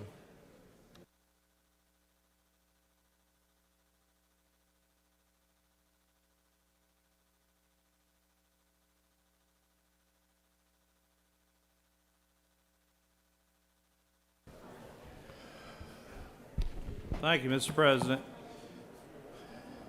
You all passed overwhelmingly. Hold on one second, Senator. I know the hour's late, but we still got a lot of work to do. If you could give your attention to the senator in the well, I would appreciate it. Thank you. Thank you. This body passed overwhelmingly Senate Bill 218 a few weeks ago. It addresses situations where you have an indicted local official that is indicted for a felony and removed from office. It suspended their pay until the adjudication of their case. The House added to Senate Bill 218, basically House Bill 411, which establishes a prosecuting attorneys oversight commission to oversee district attorneys, just like similar to the Judicial Qualifying Commission does with judges. The Georgia Constitution, as you know, judges are part of the judicial branch. District attorneys are part of the executive branch. And the Georgia Constitution places the responsibility on Article 6, Section 8. Article 6, Section 8, Paragraph 2 of the Georgia Constitution says discipline, removal, and involuntary retirement of district attorneys. Any district attorney may be disciplined, removed, or involuntarily retired as provided by general law, which means the legislature. So we are the branch of government that is responsible for overseeing district attorneys, but we really don't have a mechanism by which to do that. And so House Bill 411 establishes that mechanism. It is two different panels. One is an investigative panel that would investigate a complaint against the district attorney, and then the other panel is the hearing panel that would decide whether those the case brought to them is they would adjudicate that. So it allows for it. It spells out how these members are chosen. 5-member investigative panel, and then a hearing panel. And so the House gets to appoint some, and the Senate gets to appoint some, the governor gets to appoint some. My amendment basically tries to take the House version that they put on 218 back to the Senate version that came out, which was LC 413161S. They had taken out the confirmation authority for the Senate. So the Amendment 1 gives us the Senate would have to confirm the appointees, and then there was a Scrivener's error, I guess you call it, on line 184, and it said judge, and it needed to say district attorney or solicitor general. I'd be happy to try to answer any questions. I know there are more learned people in the body that could answer questions about it better than I could, but if there are any questions, I'll try to answer them. If not, I will yield the well. You've got some questions. Chair recognizes the senator from the 17th with a question. Thank you, Mr. President. Senator Yield. Yes, sir. So to make sure I'm clear, now Section 1 of this bill is House Bill 411 that we voted on Monday, I guess it was, overwhelmingly to table. Is that correct? I think I also voted to table it. Since then, I've studied the issue, and I think it's very good public policy. Do you further yield? Yes. Isn't it true the only thing that's happened since then is they attached your bill to it, correct? No, I agreed to this. I think it's very good public policy. I really do. I mean, otherwise, who's gonna? There's really no oversight for prosecuting attorneys currently, unless we want to have a bill in the General Assembly to deal with it individually. And I think this is a much better way to deal with it. Do you further yield? Yes, sir. Isn't it true that one of the arguments we heard for tabling this bill was the fact that the Prosecuting Attorneys Council is currently working with the state bar to set up some new rulemaking ability where the state bar could oversee our district attorneys in a greater way, and if this bill does not pass right now, we could come back next year and get a report as to whether or not the state bar is now doing this versus creating a new state commission? I guess you could argue that. It seems like it's kicking the can to me, and it's an issue before us now we ought to deal with. Chair recognizes the senator from the 53rd for a question. He waves. Chair recognizes the senator from the 19th for a question.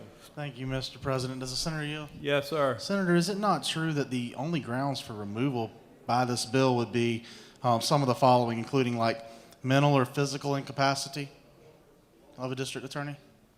I'm sure you know of what you speak. Yes, Is it sir. also true that another one might be willful misconduct while in office? Yes, sir. Is it also true that there might be one concerning? Thank you, Easy. Senator. Willful and persistent failure to perform the duties of one's job, including enforcing the laws of this state? Yes, sir. Is it not also true that another ground for removal under this bill would be the conviction of a crime involving something that the senator from the 53rd cares a lot about, moral turpitude? Yeah, and I'm against moral turpitude myself. Senator, would you further yield? I've got a record of that, voting against that. Senator, you further yield? Yes, sir. Senator, is it not also true that another ground for possible removal because of this bill would be conduct prejudicial to the administration of justice? Is that not true? I'm sure you're right, yes, sir. Senator, of all those things I've mentioned, what can you tell me any of those reasons that would not be a reason to remove a district attorney should they be found to violate those? You make a great point, Senator. Thank you. Thank you, Senator. You have more questions? Do you continue to yield? I think I should yield the well, and maybe some of the attorneys in the body would want to come speak to it, or I don't know. But thank you. I'd appreciate your favorable consideration. Chair recognizes the senator from the 19th to speak to the measure.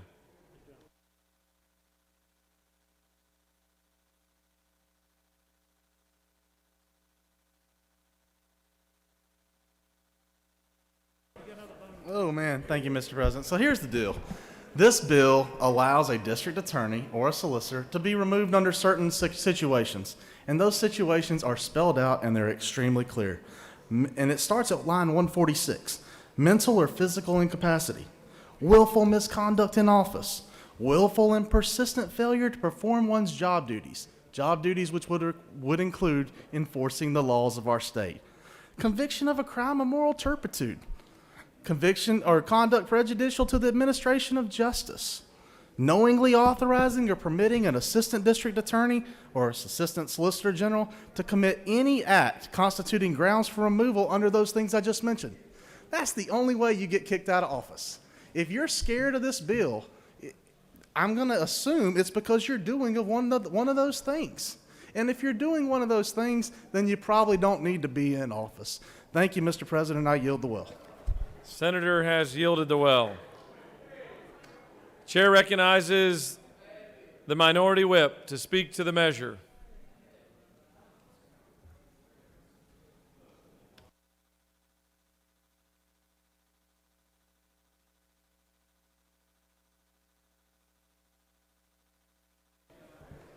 Thank you, Mr. President. I would also add that this bill also talks about the fact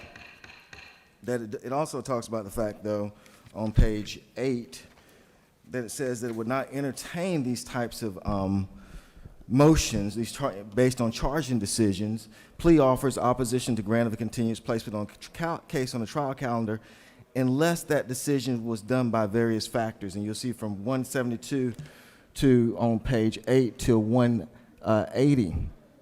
One of those factors which is very troubling is number F on page 8, which says a stated policy, written or otherwise, which demonstrates that the district attorney or solicitor general categorically refuses to prosecute any offense or offenses which he or she is required by law to prosecute.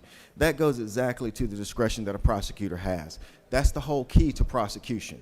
Prosecution is not about just automatically going forward and trying to place somebody in jail or put them on probation or suspend their driver's license.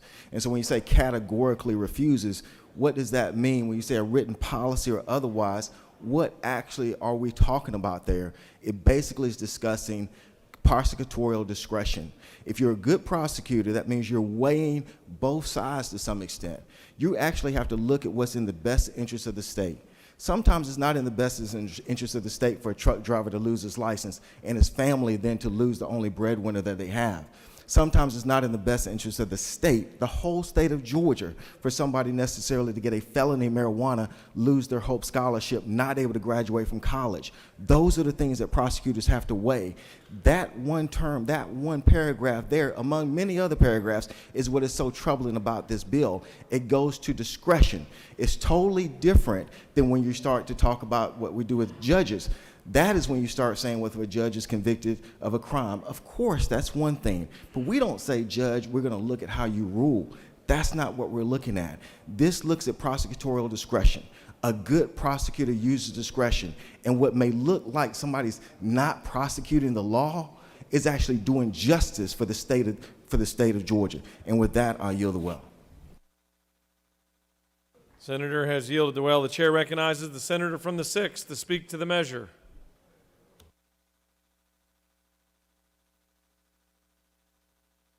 Thank you, Mr. President. I was sad that my good friend, the Appropriations Chair, wasn't going to take my questions. In terms of oversight with respect to district attorney, there actually are three ways that there is oversight. First, district attorneys are attorneys, right? They're members of the bar. So all those things that we're talking about in terms of mental incapacity, being convicted of a crime, guess what? You get disbarred. If you're disbarred, you can't be a district attorney. All right, check that off. Second is the Attorney General of this state is supposed to prosecute district attorneys when they are in dereliction of their duties. The fact that that may or may not have been happening does not mean that we should establish some kind of new oversight panel. It just may mean we need a new AG. Number three,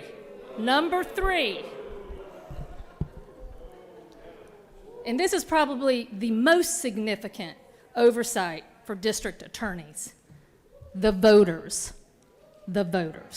I yield the well.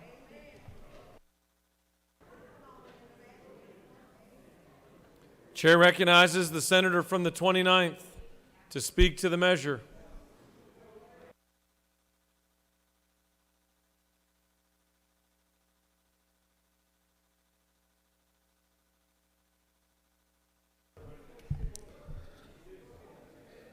You know, it's amazing the individuals that the district attorney practices in front of, Superior Court judges, they have oversight.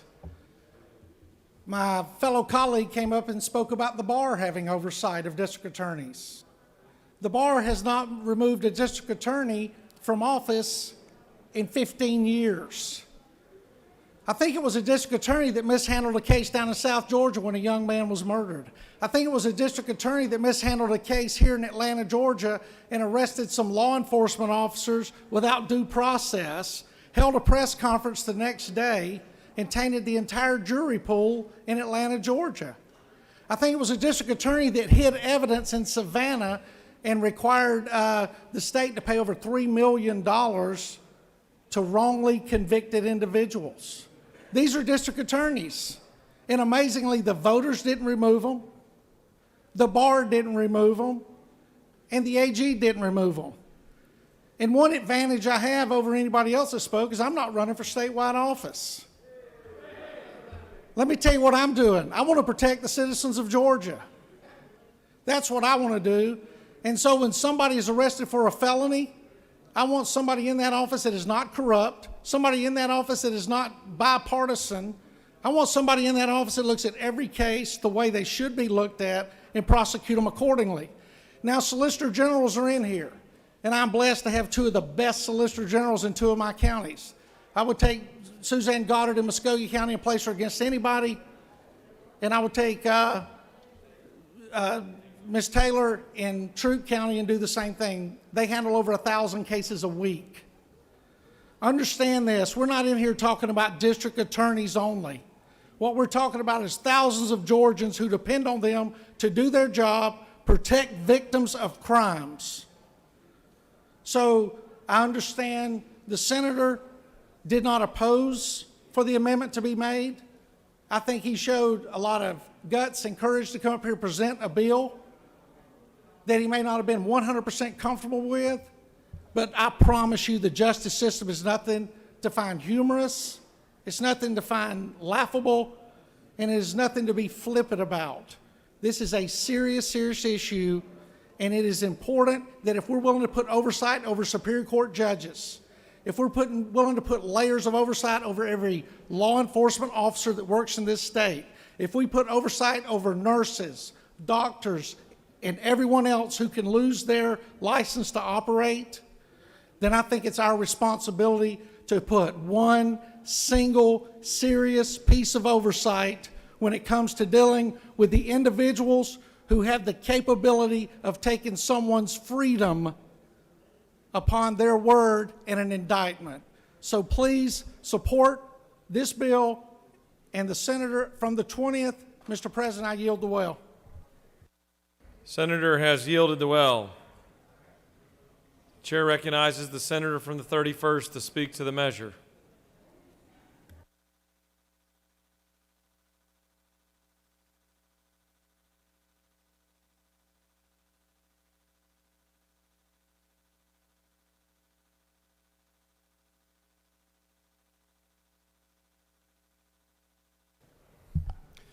Thank you, Mr. President. So I'm going to be brief. I'm going to be quick. This bill, let's just cut to the chase. This bill basically came out of Paulding County, Georgia, from one of our House reps, because we've had a DA that's basically been missing in action for 2 years, not prosecuting cases, creating a backlog, and the taxpayers have been sitting back, waiting, while law enforcement are putting bad guys and bad ladies in jail, and nothing is happening. Now, I will argue that this has been going on. This bill maybe should have came long before, and I wish some of our elected leaders would have stood up and asked for this guy's resignation a long time ago.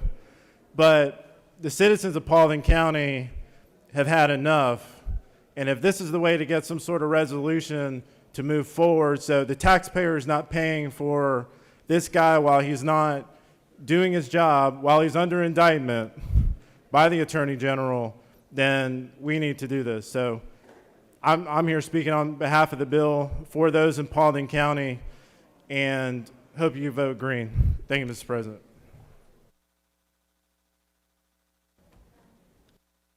Any other senator wish to speak for or against the measure? The motion. For what purpose does the senator from the 50th rise? Mr. President, I ask unanimous consent to be excused from voting on Senate Bill 218 pursuant to Senate Rule 5-1.8D. Without objection, the senator from the 50th is excused from this vote.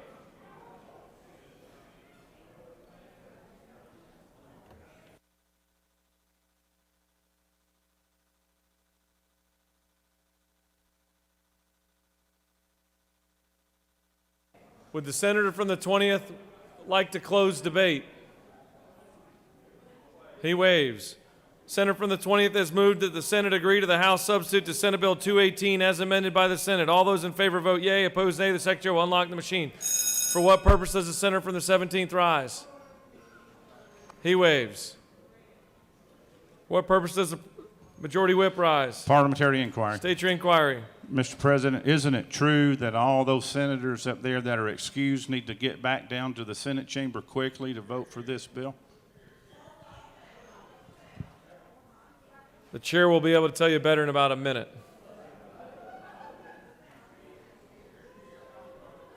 For what purpose does the senator from the 17th rise? You remembered your question. No, I remember. Parliamentary inquiry. State your inquiry. Mr. President, is it true that if we vote red right now, we can actually then come back and make a motion to disagree to the House substitute for 218 and get our original bill back? Gentleman speaks of great truth. Have all senators voted?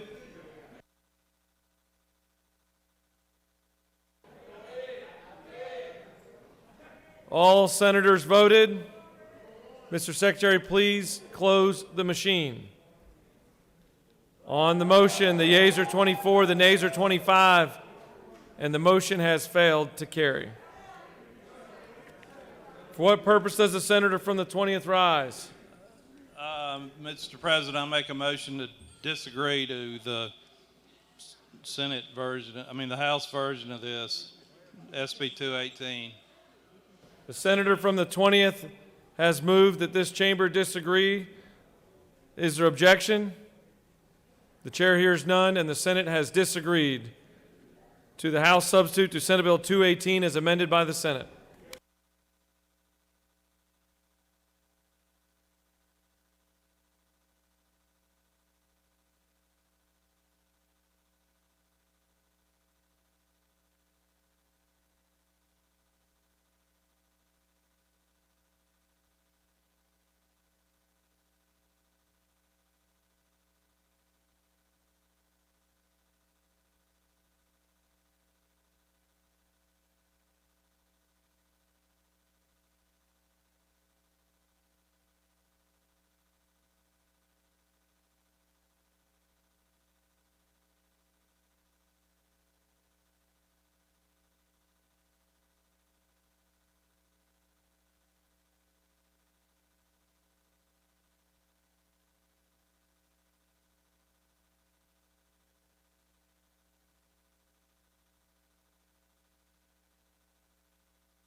Chair recognizes the minority whip for a motion.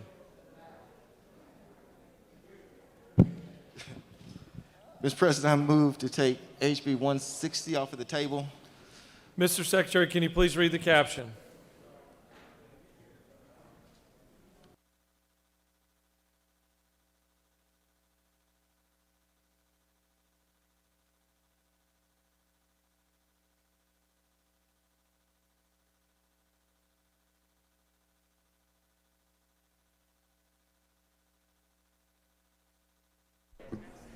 House Bill 160 by Representatives Body of the 62nd and others.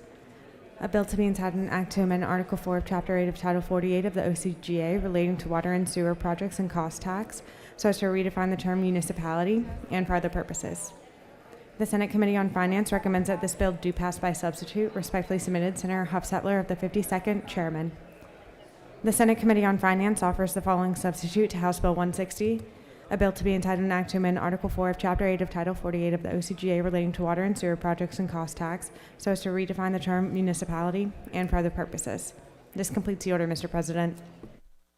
Senator from the 22nd has asked for unanimous consent for House Bill 160 to be taken off the table. Is there objection?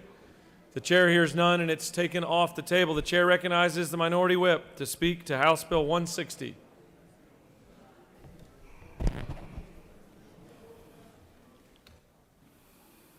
Thank you, Mr. President. I rise today to talk about House Bill 160 for your favorable consideration. This actually would have been the senators from the 39th first bill. It is not mine, although I kind of feel like it because I'm taking her place, but it's still very important. This bill involves our friends in East Point, College Park, and Hapeville, and to some extent also to Atlanta. In 2002, Atlanta requested and was granted a MOST tax to help improve its city sewer system. This system was improved and worked well. As this body will know, initially this referendum or this MOST tax was only going to be allowed to go forward 2 more times, or at least twice. It has worked so well that we've actually extended the ability for Atlanta to use the MOST tax over now 6 times. So that is great for Atlanta, tax dollars, government actually working. But here's this issue. You have the 3 cities that are mentioned that are actually interconnected with Atlanta's system. And this interconnection has caused problems. As the Senator from 39th has used as an example, said it's kind of like having a luxury SUV with a Volkswagen engine. It's going to run for some period of time, but at some point in time, you're going to have to put the right engine in there. And that's where we are with East Point, Hapeville, and College Park. They have this interconnection, and they're going to need this most to actually be able to improve their sewer system. So this actually brings us to HB 160. Which actually is very restrictive on purpose. One of the concerns about this bill has been that it would create a slippery slope and that other cities may do the same. The concern is legitimate, but not well-founded because the bill is so restrictive. This most would apply where there is an intergovernmental sewer system where there's over 85 million Senator, gallons. could you stand at ease for Thank a moment? You.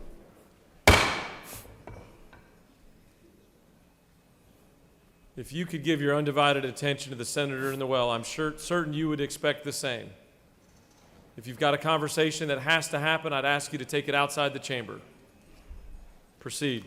Thank you, Mr. President. This most would only apply where there's an interconnected system, where I believe in excess, where the system that you're connected to is 85 million gallons per day.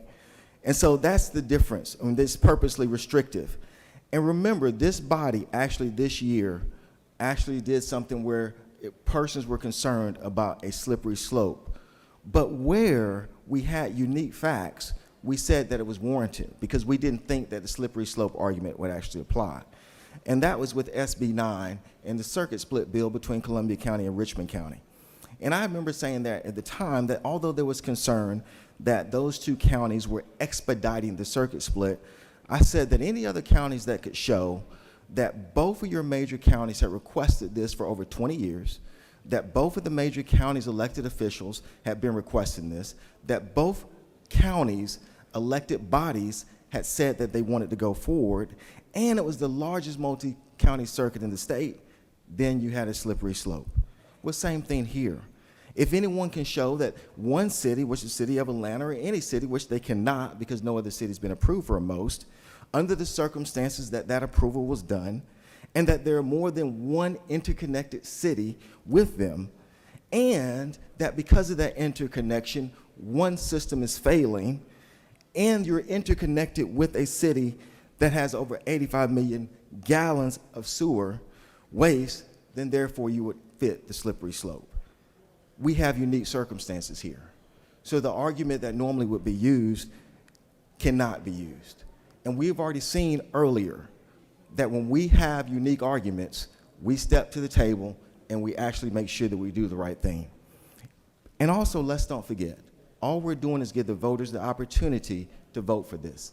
That's it. They can still vote it down. SPLOST, things of that nature have been voted down before with other cities. Persons are going to be able to make their arguments for and against. All this does is give them an opportunity to meet their unique circumstances. And so with that, Mr. President, I would ask for a favorable vote on this particular bill, and I'll yield for a couple of questions if any has any. Chair recognizes the senator from the 53rd to your left. Thank you, Mr. President. Senator, you. Yes. I know you said this, but I didn't hear it quite clear. Isn't it true that this measure is only approved by the voters of that municipality? That is correct. And isn't it true that I support your effort? Thank you. Yes. You have no more questions. Thank you. I yield the well. Chair recognizes the Majority Whip to speak to the bill.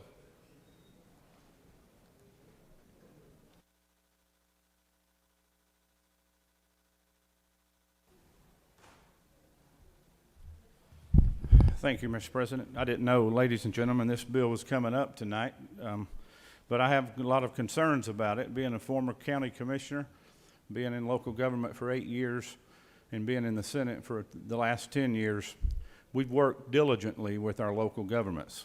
And there's been a lot of compromise over the years over how they share their SPLOST and their LOST and their E-LOST taxes. And that's been done through a lot of compromise, working with GMA and ACCG to allow this MOST tax, municipal option sales tax, to go beyond the city of Atlanta would set a terrible precedent. This has not been done outside of Atlanta. The only reason the city of Atlanta has the MOST tax is because of a federal court order to repair their leaking sewer system years ago. We do not need to open this code section up to allow other cities to have this same tool. They currently get part of every SPLOST that's being levied in Georgia if and when they negotiate with their county. Cities will get a share of that SPLOST tax through their service delivery strategies. They negotiate where the sewer lines and the water lines go. Those revenues are shared by an intergovernmental agreement between the cities and the counties. It's done every year, and it's worked well. We do not need to break that open here tonight. I believe these 3 cities have some of the lowest water rates in the state. Water and sewer funds are considered enterprise funds. They should pay for themselves. When you sell water or sewer to your customers, you should generate enough money to pay for the cost to operate that system. They float bonds to pay for the expansion of those systems. They go to GFA and they borrow money at very low, very favorable interest rates. In fact, some of those loans are forgiven. Interest is forgiven, so it's zero cost and interest to those cities or counties. And they can use all these federal funds that are coming up. The Majority Whip, or Minority Whip, I appreciate your friendship and I appreciate your passion trying to help these 3 cities. But quite honestly, they have plenty of tools in the toolbox already. To open this up tonight, it's just going to be the beginning. It's going to be like opening the floodgates for other cities to follow, and I can assure you there'll be others coming. The difference is cities under MOST will not have to share their revenues with the counties. That is not required in this bill, and it's not going to be required to be part of the referendum. In other words, they'll have their own sales tax that these cities will levy against every business and every consumer that shops in those municipalities, and they'll keep 100% of that money. Folks, I think this is a terrible idea. We should not do this tonight. We need to wait and let these cities work through the GFA boards. They need to look at federal funding that's coming from the federal funds that we've already heard. There's going to be over $5 billion coming to our local governments. Most of that money will be used for broadband, water, and sewer infrastructure. We've already heard that from the appropriations chairman. Let me just tell you that the last time College Park raised their water rates was 2012. The average water rate in those cities is roughly $30 per month. Now, if you live in a city or a county today and you have municipal water, your water bill is probably 3 or 4 times that in your communities. The cities have other choices and other options. They do not need this option tonight, and I ask you to not pass this legislation and we turn it back and we vote no. Thank you very much.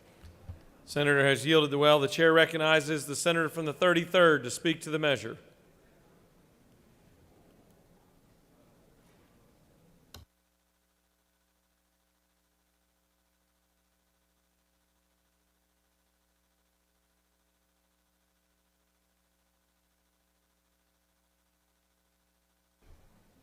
Thank you, Mr. President, my fellow senators, colleagues, and the rest of y'all. I just want to encourage you to think about supporting this bill because it's a bill that the local people themselves want to make a decision on whether they want to work with this tax or not. So let's give the local people involved in this an opportunity to make that decision. And also it passed the smell test of moral turpitude from the senator from the 53rd. So keep that in mind when you vote for it. And I yield the well. Thank you. Senator has yielded the well. Does any other senator wish to speak for or against House Bill 160? The chair sees none. The question is on the adoption of the committee substitute. Is there objection to adoption of the committee substitute? Chair hears none. The committee substitute is adopted. Is there objection to agreeing to the report of the committee which is favorable to the passage of the bill? The chair hears none. The report of the committee is agreed to. Is there objection to the main question being ordered? The chair hears none. The main question is ordered. Questions on the passage of the bill by substitute. All those in favor vote yea. Opposed nay. The secretary will unlock the machine.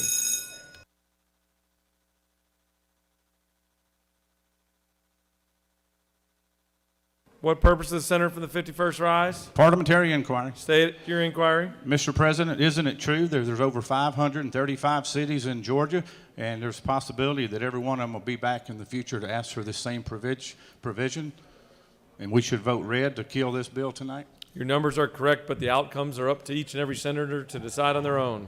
Thank you very much. Vote no.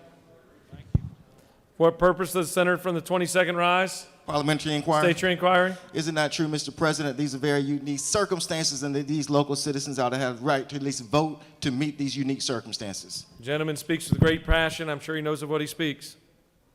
Have all senators voted? Mr. Secretary, please close the... Mr. Secretary, please close the machine. On the passage of the bill, the yeas are 35, the nays are 14. This bill, having received the requisite constitutional majority, is therefore passed by a substitute.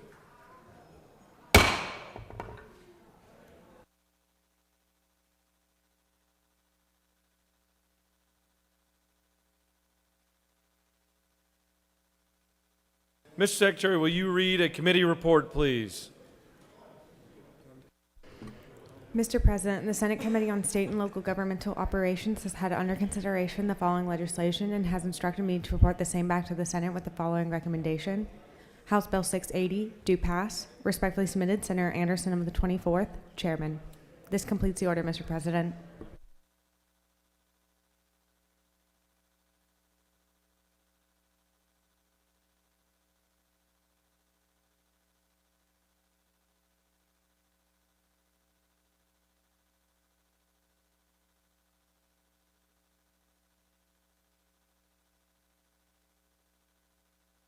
Chair recognizes the senator from the 42nd for a motion.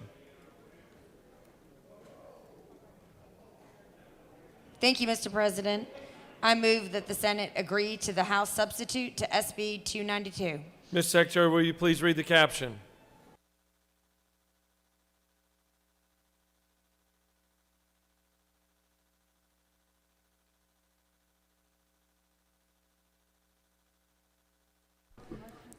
Senate Bill 292 by Senator Parent of the 42nd. A bill to be entitled an act to provide a homestead exemption from City of Decatur Independent School District ad valorem taxes for educational purposes for 5 years in the amount of $200,000 of the assessed value of the homestead for residents of that school district who are between 65 and 69 years of age and whose income does not exceed $53,000, to provide for a homestead exemption and for other purposes. The House offers the following substitute to Senate Bill 292.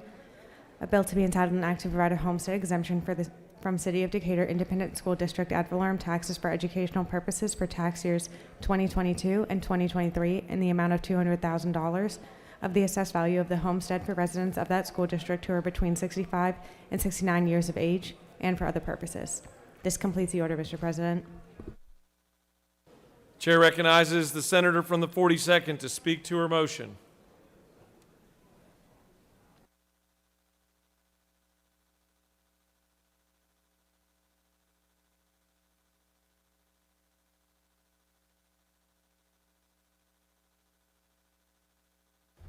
Thank you, Mr. President. This is a local bill for City of Decatur. The House simply adjusted the sunset from 5 years to 2 years, and I agree with that. So I'd ask for a favorable vote and agree on SB 292. Happy to answer any questions. And if there are none, I'll yield the well. You have no questions. Thank you, Mr. President. Thank you, colleagues. Any other senator wish to speak for or against the motion? The chair sees none. The senator from the 42nd has moved that the Senate agree to the House substitute to Senate Bill 292. All those in favor vote yea, opposed nay. The secretary will unlock the machine.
Have all senators voted?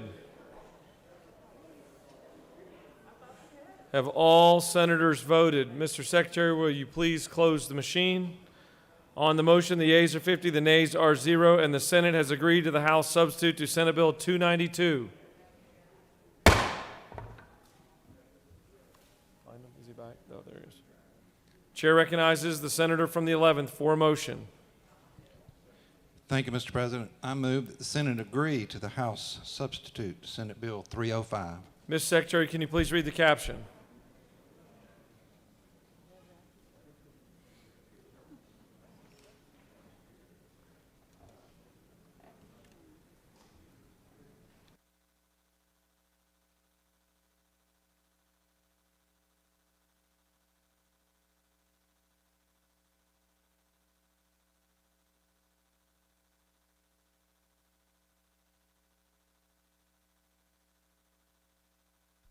Senate Bill 305 by Senator Berg of the 11th.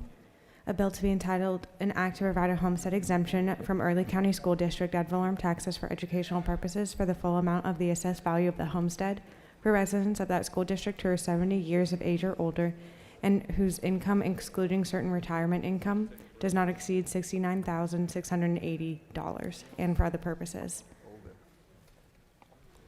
The House offers the following substitute to Senate Bill 305. A bill to be entitled an act to provide a homestead exemption from Early County School District ad valorem taxes for educational purposes in the amount of $150,000 of the assessed value of the homestead for 5 years for residents of that school district who are 70 years of age or older and for other purposes. This completes the order, Mr. President.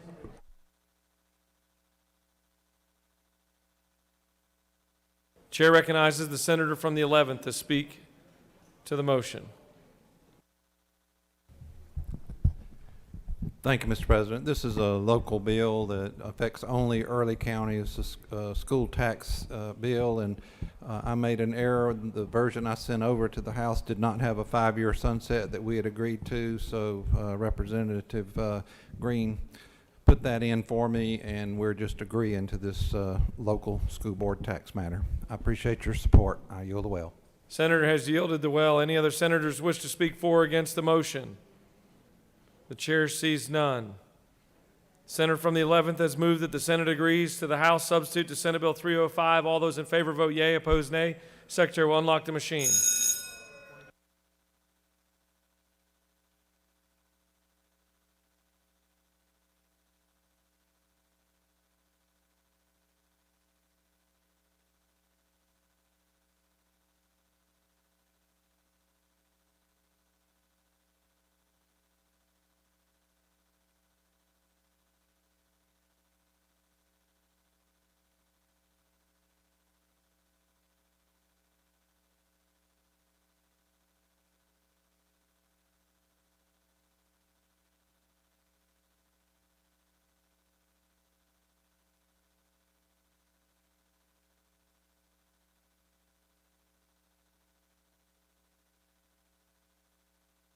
Have all senators voted?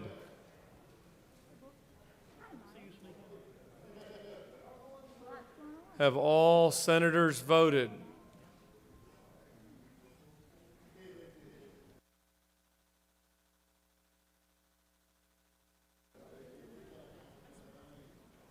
Have all senators voted?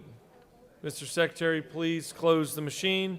On the motion, the yeas are 47, the nays are 0, and the Senate has agreed to the House substitute to Senate Bill 305.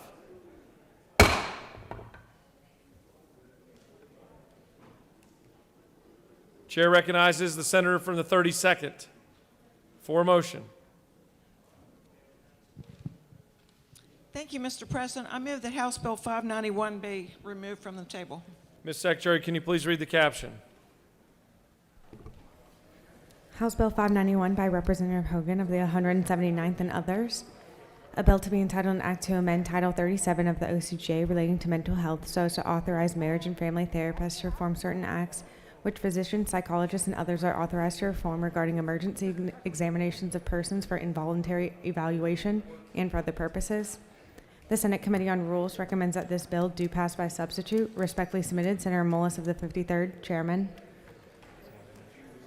The Senate Committee on Rules offers the following substitute to House Bill 591, a bill to be entitled an act to amend Title 37 of the OCGA relating to mental health so as to authorize marriage and family therapists to perform certain acts which physicians, psychologists, and others are authorized to perform regarding emergency examinations and for other purposes.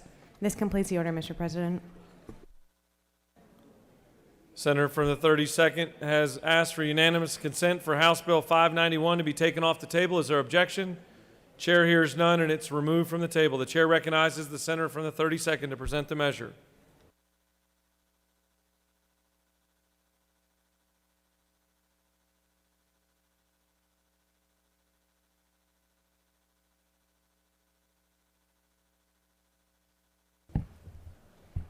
Thank you, Mr. President. House Bill 591 came from a recommendation made in January by the Georgia Behavioral Health Reform and Innovation Commission, which was formed by this body in 2019.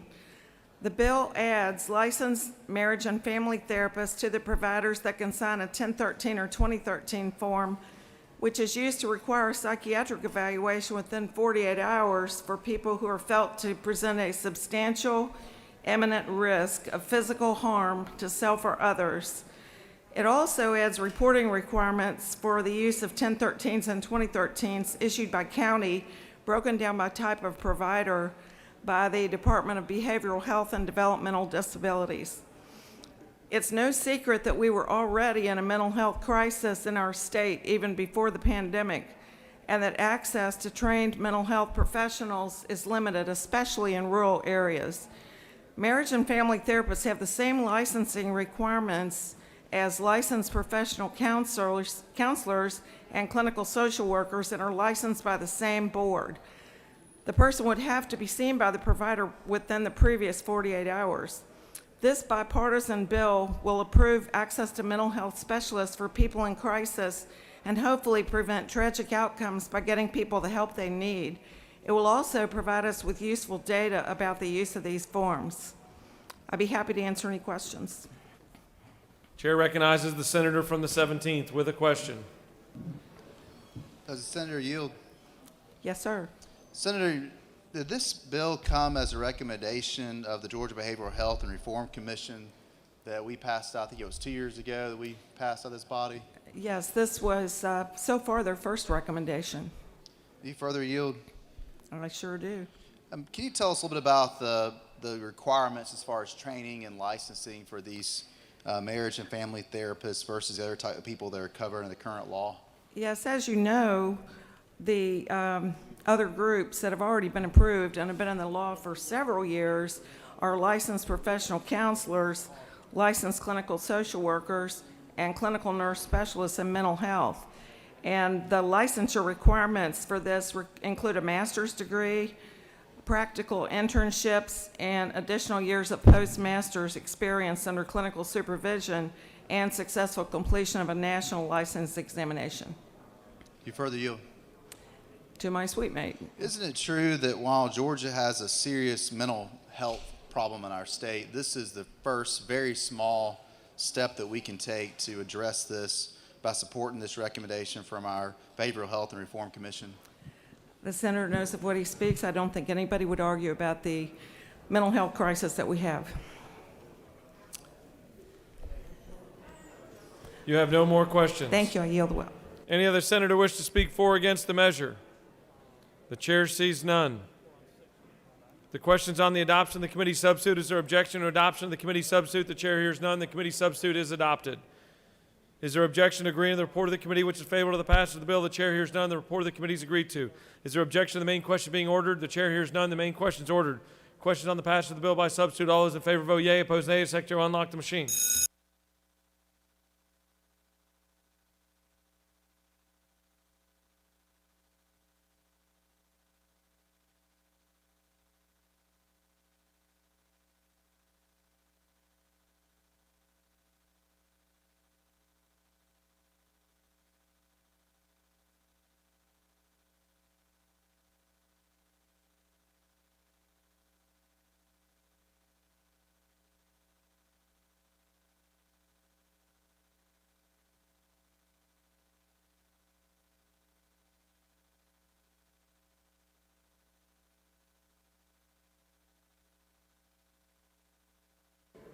Have all senators voted?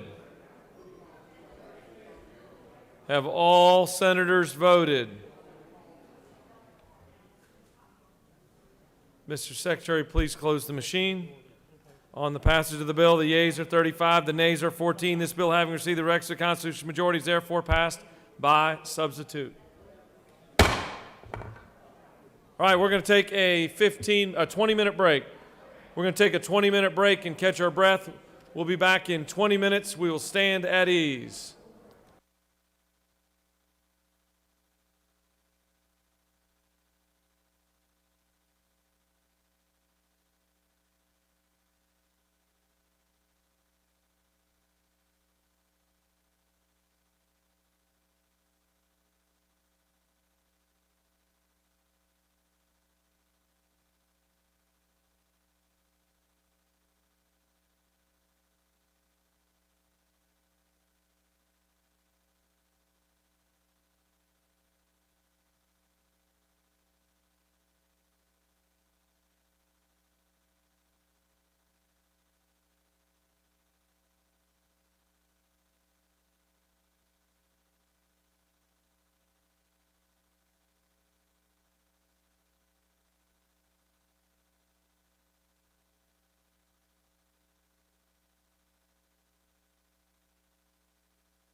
Senate will come back to order. Senate will come back to order.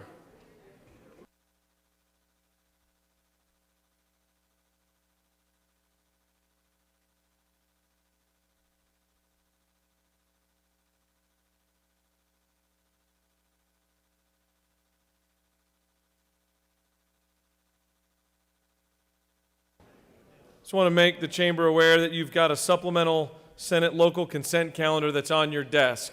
It's on your desk for you to review, and we'll take it up here shortly. You have a supplemental Senate local calendar on your desk.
Chair recognizes the senator from the 56th for a motion.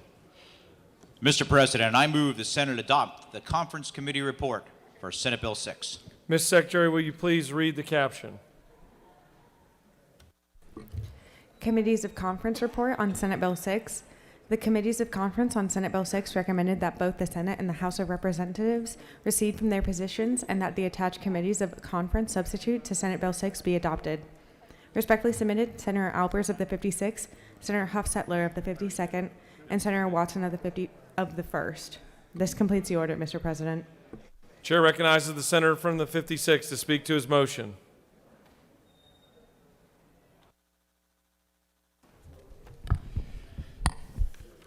Thank you, Mr. President. I'd like to begin by thanking you, our Lieutenant Governor, our Governor, Senator from the 52nd, distinguished Chairman of the Senate Finance Committee, and the Senator from the 1st, distinguished Chairman of the Health and Human Service Committee, and the great work from our friends in the House.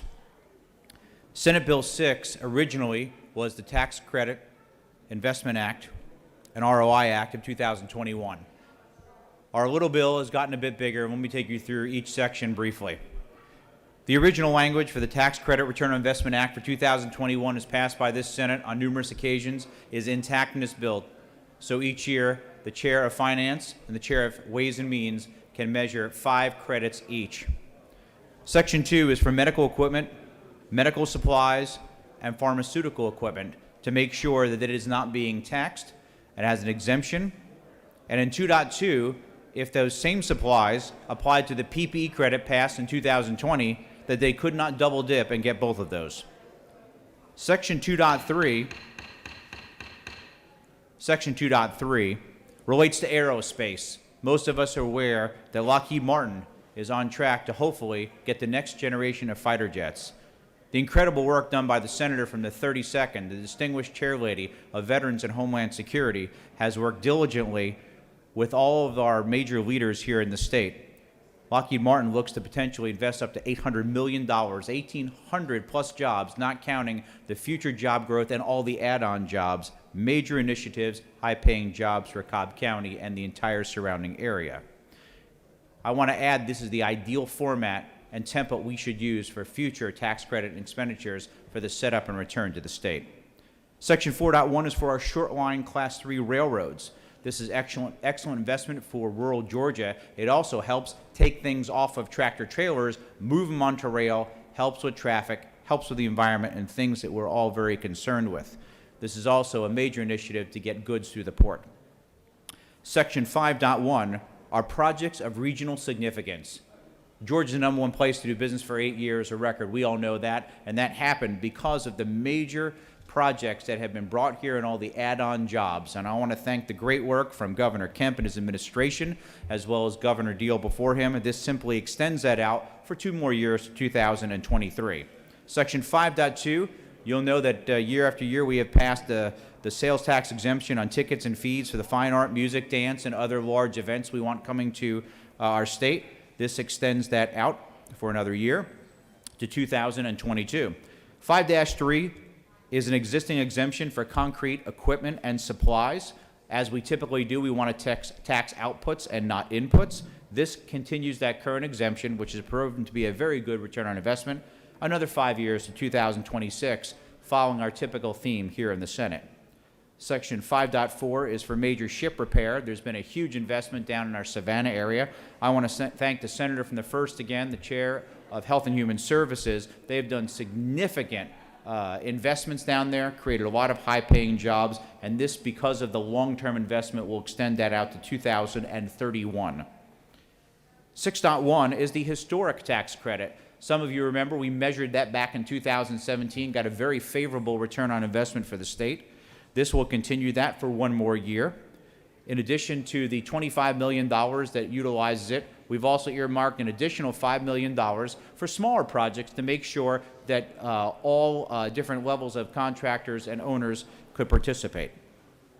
Section 7.1 is the retail business headquarters that would not necessarily be called just a retail store. The example for that would be Home Depot, one of our largest and best employers here in the state. Because their headquarters is here, where they do a lot of development innovation, they have not been able to get the research and development tax credits. If you've not been to their innovation center in Cobb County, I would recommend that you do that in the off session, and you'll see some of the exciting work they're doing there.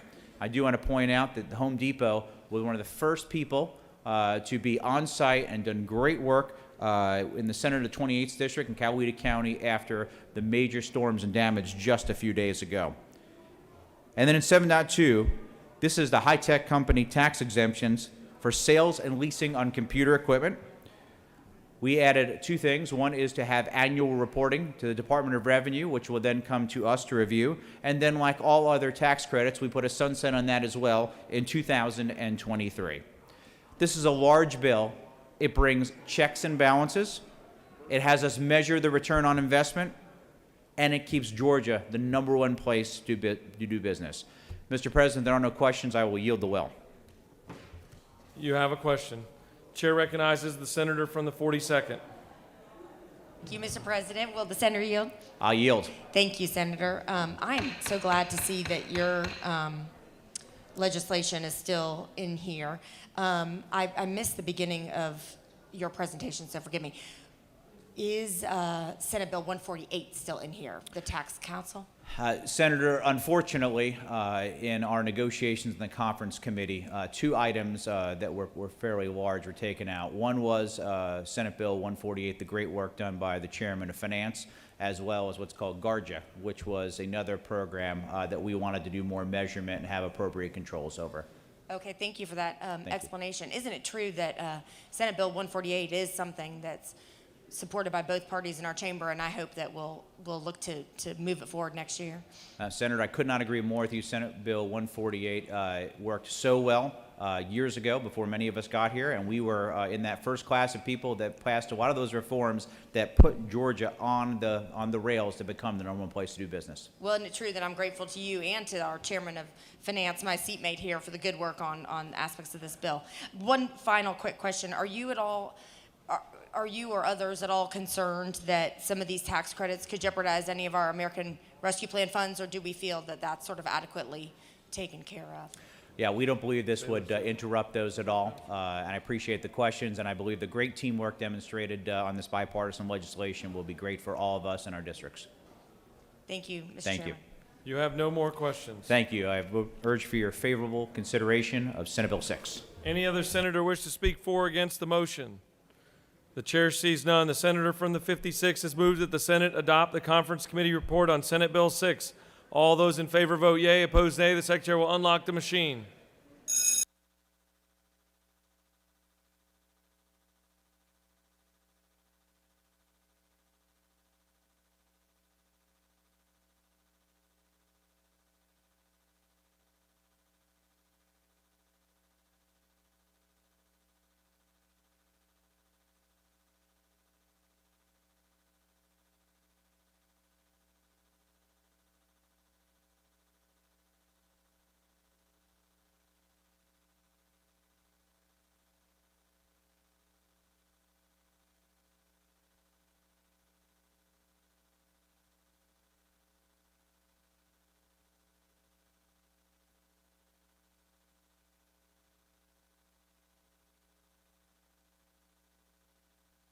Have all senators voted?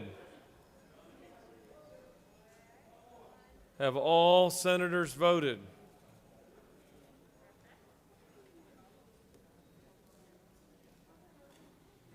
Ms. Secretary, please close the machine. On the motion, the yeas are 52, the nays are 0, and the Senate has adopted the Conference Committee report on Senate Bill 6.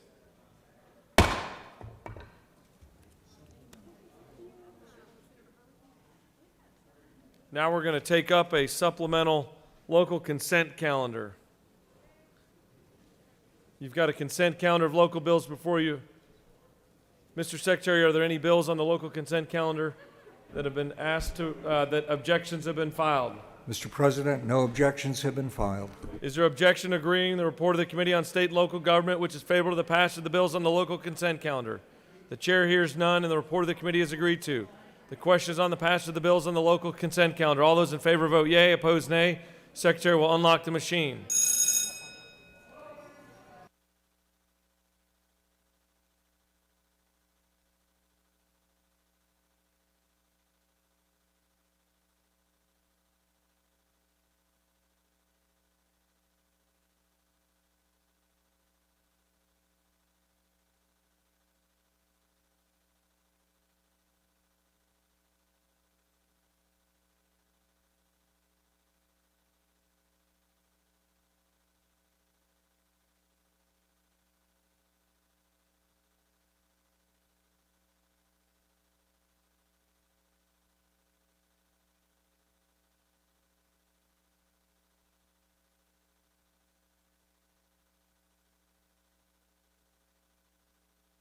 Have all senators voted?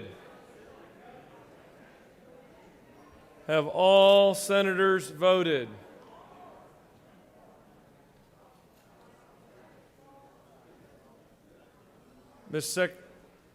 One more. Mr. Secretary, please close the machine. On the passage of the bills on the local consent calendar, the yeas are 50, the nays are 0, and the bills having received the requisite constitutional majority are therefore passed.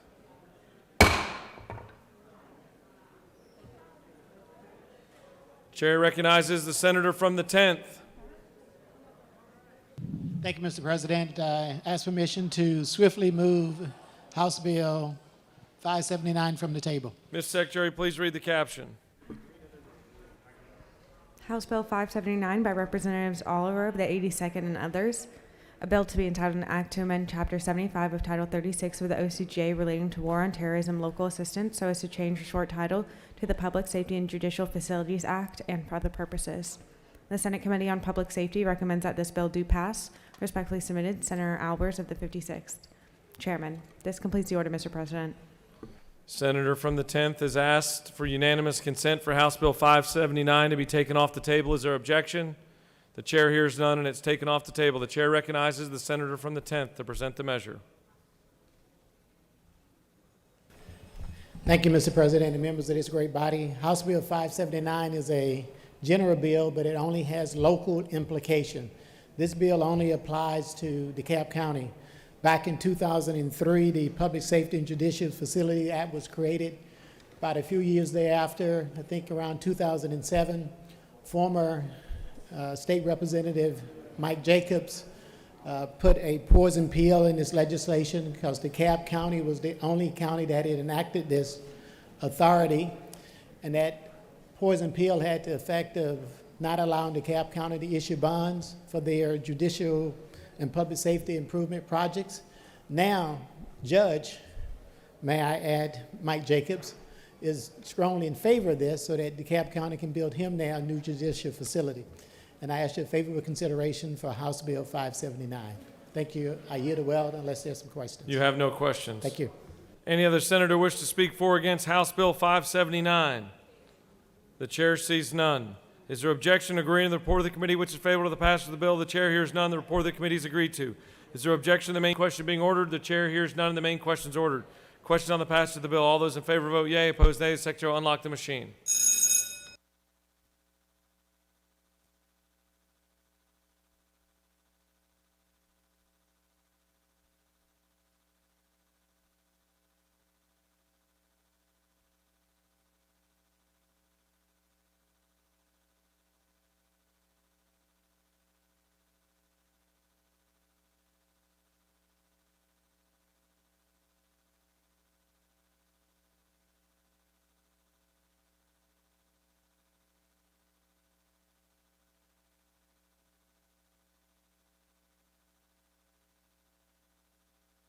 Have all senators voted?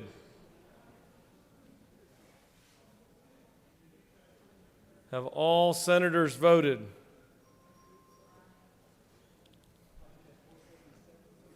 Mr. Secretary, please close the machine.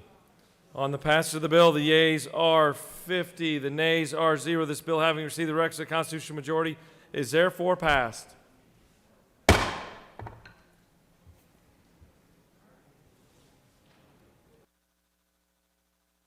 Chair recognizes the senator from the 28th for a motion. Thank you, Mr. President. I ask that we take HB 470 off the table. Ms. Secretary, will you please read the caption? House Bill 470 by Representatives Washburn of the 141st and others. A bill to be entitled an act to amend Chapter 3 of Title 44 of the OCGA relating to regulation of specialized land transactions so as to provide that no plans are required when units are not designated by physical structures and for other purposes. The Senate Committee on Judiciary recommends that this bill do pass. Respectfully submitted, Senator Strickland of the 17th, Chairman. This completes the order, Mr. President. Senator from the 28th has asked for unanimous consent for House Bill 470 to be taken off the table. Is there objection? The chair hears none, and the bill is removed from the table. The chair recognizes the senator from the 28th to speak to the measure.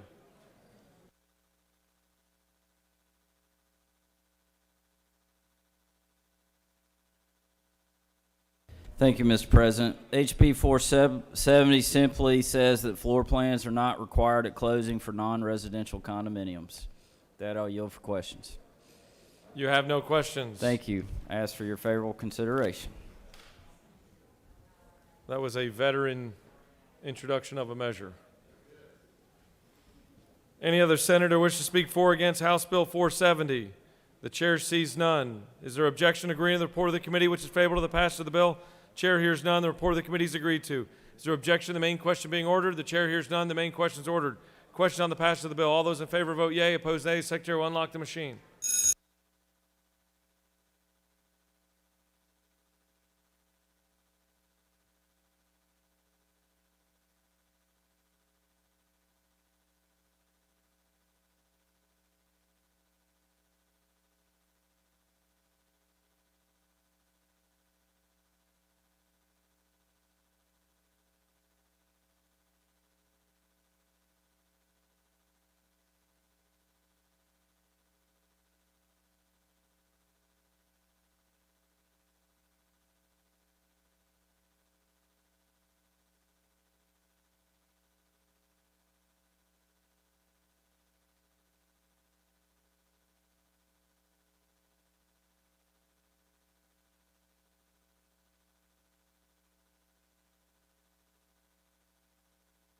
Have all senators voted?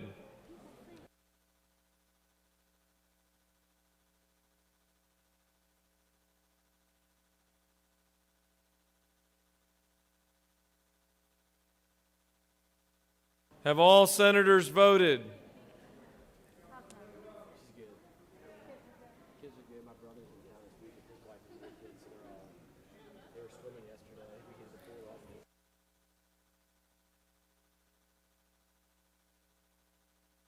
Senator from the 14th, the minority leader.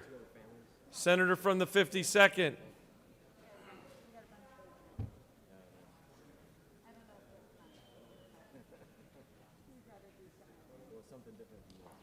You got to vote.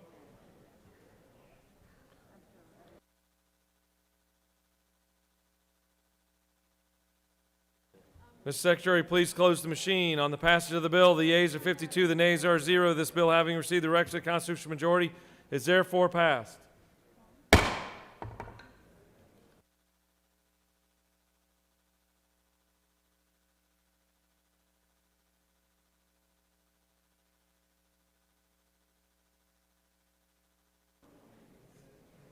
For what purpose does the senator from the 13th rise? Thank you, Mr. President. I just kind of wanted to, before we all sit here enjoying ourselves, I wanted to parliamentary inquiry, please. State your inquiry. I wanted to thank the senator from the 8th for that wonderful cobbler from a Great American Cobbler Company in a Great America. That was delicious. Thank you.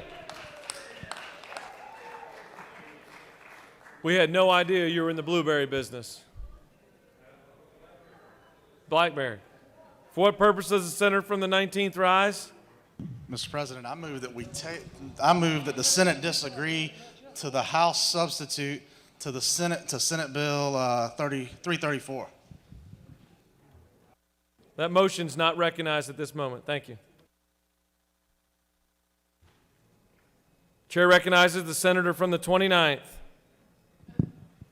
Mr. President, I ask for unanimous consent and respectfully request that House Bill 236 be removed from the table. Ms. Secretary, will you please read the caption?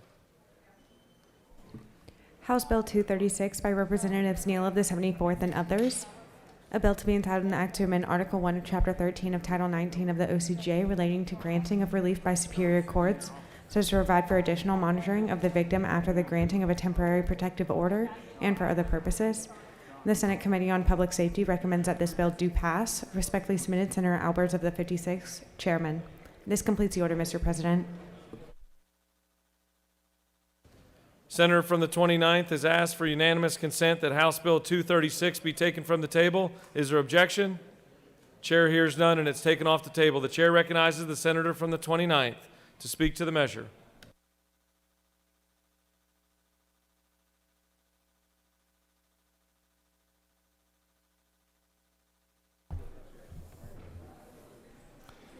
Colleagues, I stand before you today with House Bill 236. House Bill 236 is not only a compassionate part of public safety, but a necessary part of public safety. As we've seen during the pandemic and other times, domestic violence continues to rise within our communities. Freshman representative from the 74th has brought forth this piece of legislation that gives victims the opportunity that once they get a protective order, they can take that protective order to a local law enforcement agency and establish an opportunity for the law enforcement agencies to come by and do security checks periodically throughout the day to ensure the safety of the petitioner. This is an excellent piece of legislation, and it will save lives in Georgia, and I respectfully request your support. Mr. President, if there are no questions, I'll yield the well. You have no questions. Does any other senator wish to speak for or against House Bill 236? The chair sees none. Is there objection to agreeing to the report of the committee which is favorable to the passage of the bill? The chair hears none. The report of the committee is agreed to. Is there objection to the main question being ordered? The chair hears none. The main question is ordered. Questions on the passage of the bill. All those in favor vote yea. Opposed nay. The secretary will unlock the machine.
Have all senators voted? Have all senators voted? Mr. Secretary, please close the machine. On the passage of the bill, the yeas are 51, the nays are 0. This bill, having received the requisite constitutional majority, is therefore passed. Chair recognizes the senator from the 56th. Mr. President, I move we agree to the House substitute for House Bill 334. Mr. Secretary, please read the caption.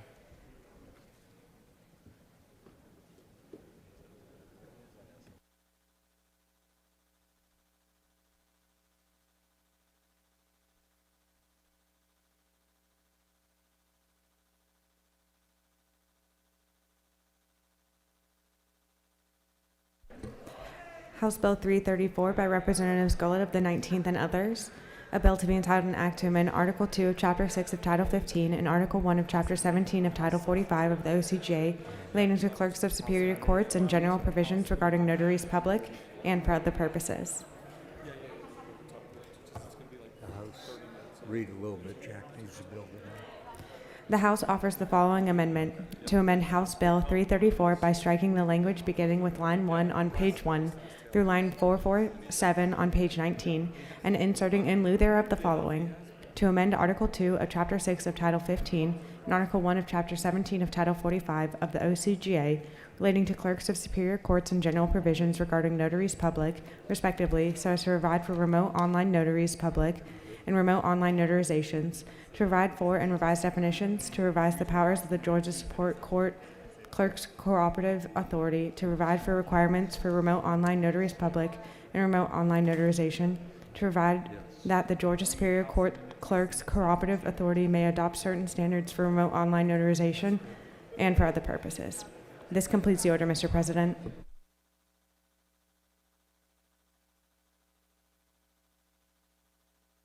Chair recognizes the senator from the 56th to speak to his motion.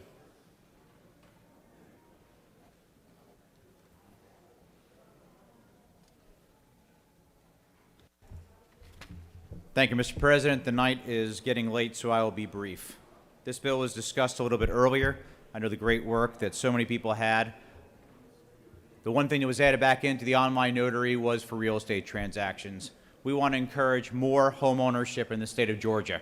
We want people to be able to go and get their work done during the day and not need to find time to take off from their job, not find time to get a babysitter, to do everything else or get their home closed. COVID has showed us in the last year that we need to propel ourselves more into the digital world. This is secure, it works, we're doing it for so many other areas, there's no reason why we would not want to do it for houses. Because the night is young, I would ask for your favorable consideration to help out our current and future homeowners in the state of Georgia by passing this bill, and I'll yield the well. Senator has yielded the well. The chair recognizes the senator from the 19th to speak to the measure.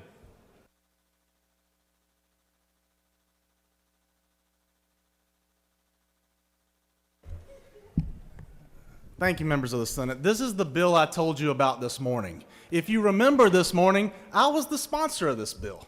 But I do understand our Senate rules allow for anyone to move for a motion to agree at any moment, at any time. What this bill does is it goes back to the House's position on that notary bill I told y'all about this morning. The one that I told you we should have killed right then. But I said, no, let's operate in good faith. Let's send a bill back across the hall and see if they're going to keep their end of the deal. They did not. While I love the senator from the 56, he is a useful puppet in this endeavor, and I ask you, senators, please,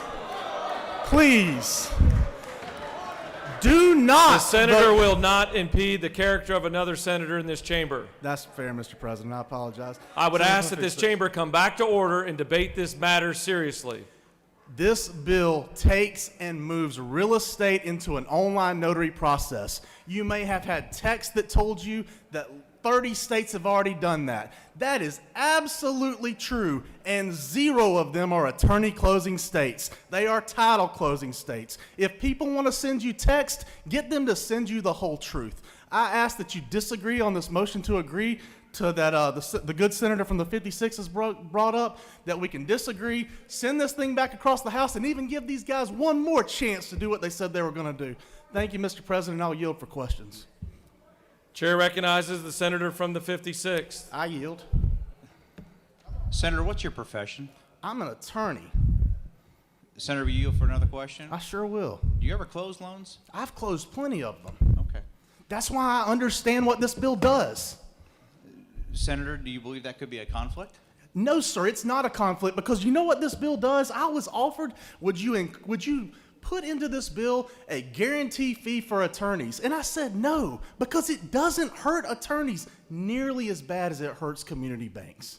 So what I ask you to do is help community banks, help small business. We have a governor who said that we're the #1 state for business, but he wants to be the #1 state for small business. So what I ask you to do is to defeat this motion to agree so that we can continue this process and give the House one more time to keep their deal. I apologize to this body for losing my cool on this one, but when you make a deal with someone, I think you should keep it. Thank you, Mr. President. I yield the will. The chairman of the Trial Lawyer Caucus has yielded the well. Does any other senator wish to speak for or against the measure? Chair recognizes the senator from the 56th to close debate.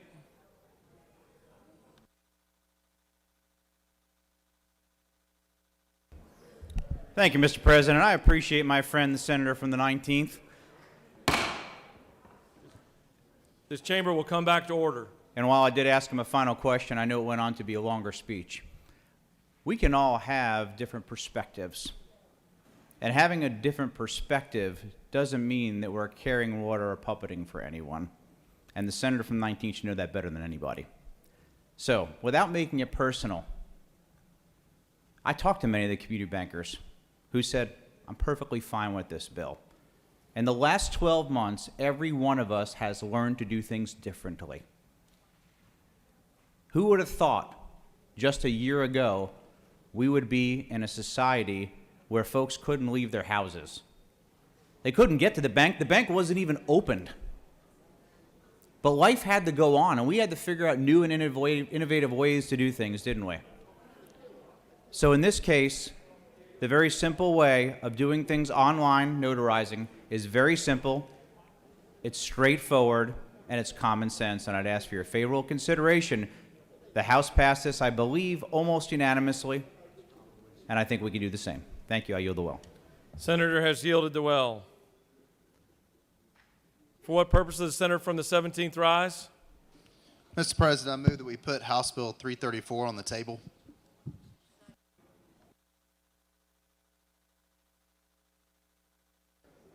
That motion is not debatable. All those in favor of placing House Bill 334 on the table vote yea. Opposed, nay. The Secretary will unlock the machine.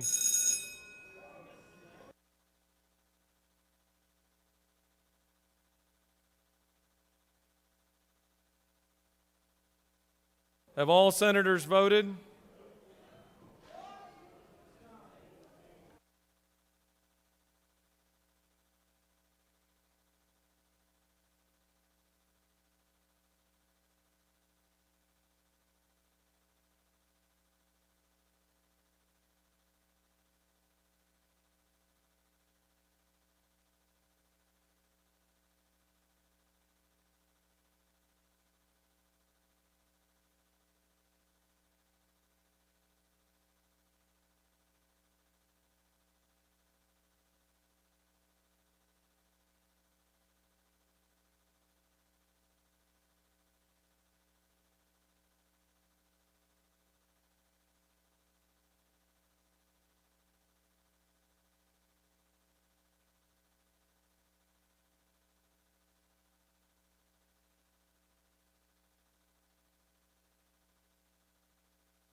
Have all senators voted?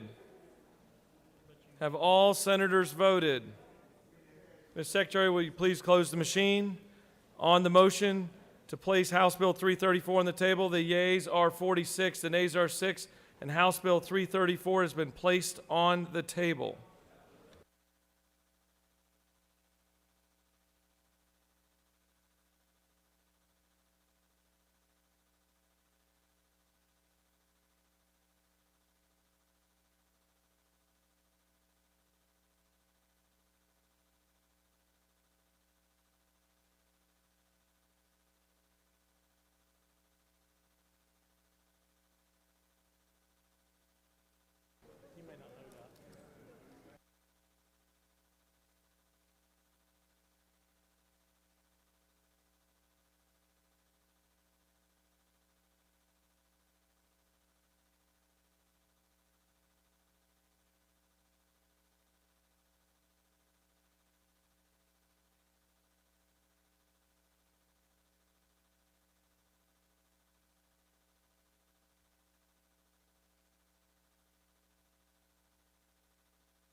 Chair recognizes the senator from the 29th.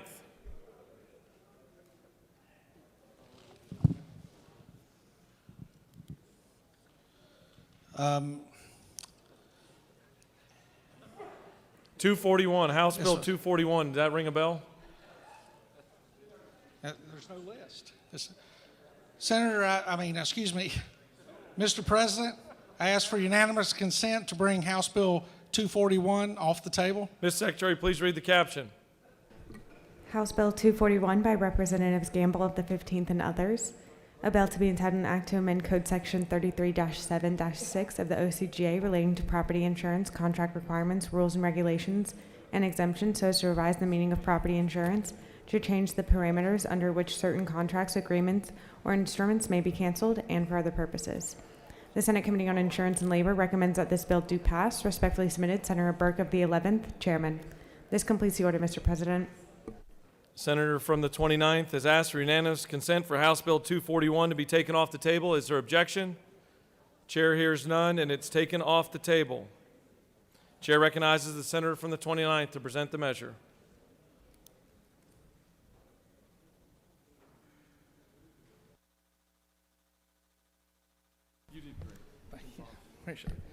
Thank you, Mr. President.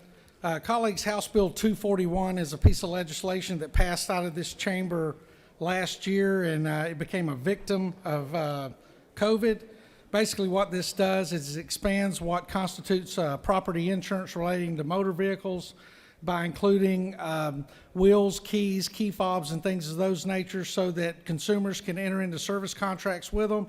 And there's certain limitations in there to reduce current fraud that exists in the system, where individuals may purchase a vehicle, they'll find damage to the vehicle, maybe to the wheels or to some other part of it, and when they realize it's not covered by the insurance, they'll go out and buy a service contract fraudulently and attempt to use it from that. This closes a lot of those gaps, and this will make us, I believe, the 48th state to offer this type of insurance and cut down on fraud and hopefully lower our insurance premiums. And I would respectfully ask for your consideration and support this legislation. Mr. President, if there are no questions, I'll yield the well. You have no questions.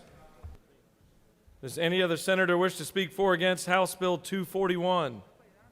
The chair sees none. Is there objection to agreeing the report of the committee which is favorable to the passage of the bill? The chair hears none. The report of the committee is agreed to. Is there objection to the main question being ordered? The chair hears none. The main question is ordered. Questions on the passage of the bill. All those in favor vote yea. Opposed, nay. The secretary will unlock the machine.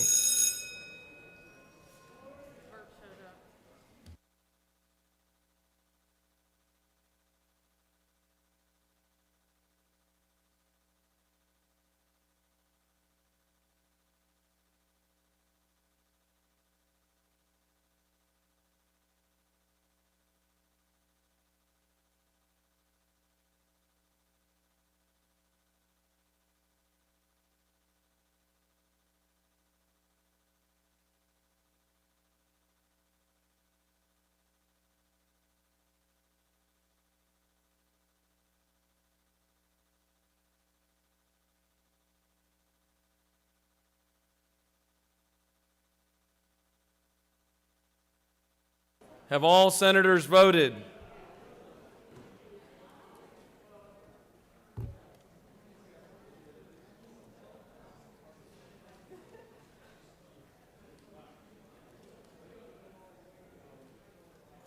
I encourage the senator from the 29th to vote for his own measure. Oh, now it is. Mr. Secretary, please close the machine. On the passage of the bill, the yeas are 50, the nays are 0. This bill, having received the requisite constitutional majority, is therefore passed. Chair recognizes the senator from the 25th for a motion. Thank you, Mr. President. I ask for unanimous consent to pull House Bill 574 off the table. Mr. Secretary, please read the caption.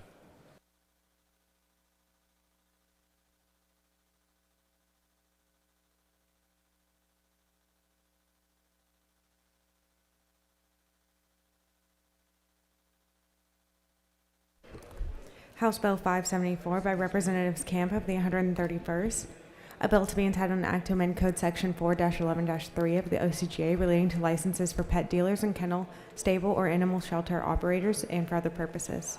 The Senate Committee on Finance recommends that this bill do pass by substitute. Respectfully submitted, Senator Huffstetler of the 52nd, Chairman.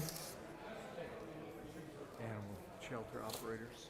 Senate Finance offers the following substitute to House Bill 574, a bill to be entitled an act to amend Code Section 4-11-3 of the OCGA relating to licenses for pet dealers and kennel, stable, or animal shelter operators and for other purposes.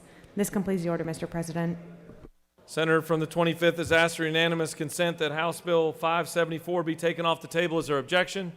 Chair hears none, and it's taken off the table. The chair recognizes the senator from the 25th to speak to the measure. Thank you, Mr. President. This is a Department of Ag bill that is requesting that it be allowed to take fees that they already collect, not new fees. These are fees they already collect, about $200,000 a year, and give them the ability to redirect these fees to local animal shelters to help with particularly smaller communities that struggle with trying to, from their tax base, trying to keep up with the demands that they have through their local animal shelters.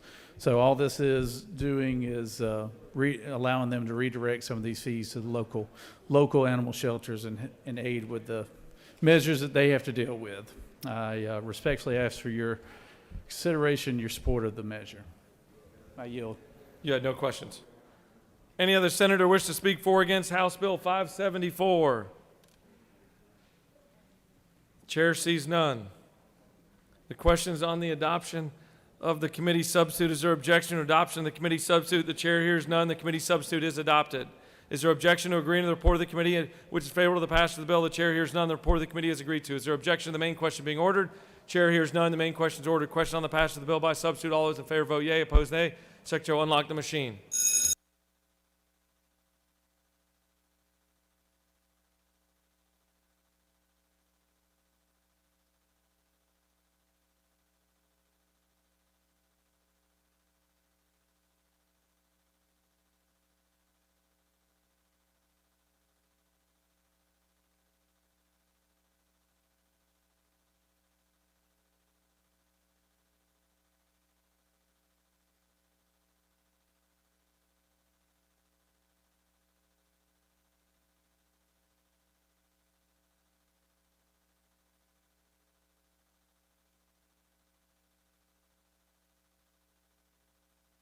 Have all senators voted? Have all senators voted?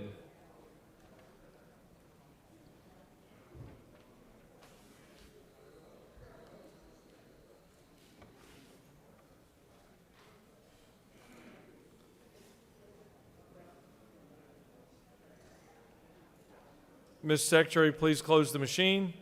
On the passage of the bill, the yeas are 51, the nays are 0. This bill, having received the requisite constitutional majority, is therefore passed by substitute.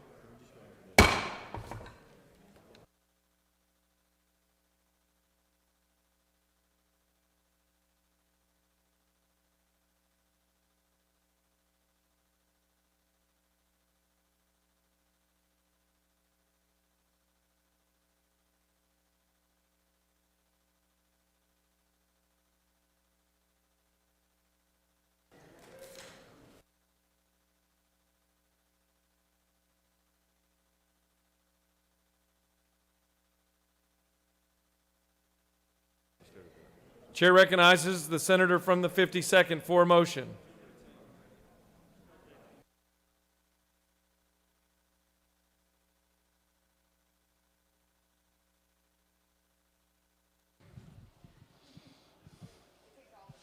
Mr. President, I move that the Senate disagree to the House substitute to Senate Bill 164.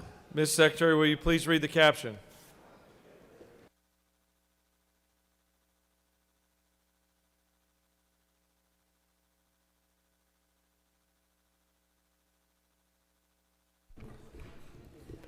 Senate Bill 164 by Senators Huffstetler of the 52nd and others.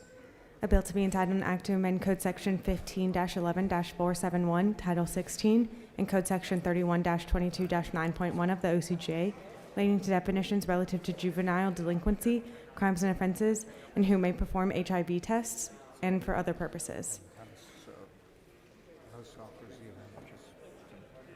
The House offers the following substitute to Senate Bill 164, a bill to be entitled an act to amend Code Section 15-11-471 of the OCGA relating to definitions relative to juvenile delinquency, crimes and offenses, and who may perform HIV tests, and for other purposes. This completes the order, Mr. President. Senator from the 52nd has moved that the Senate disagree to the House substitute to Senate Bill 164. Is there objection? The chair hears none, and this body has disagreed to the House substitute to Senate Bill 164.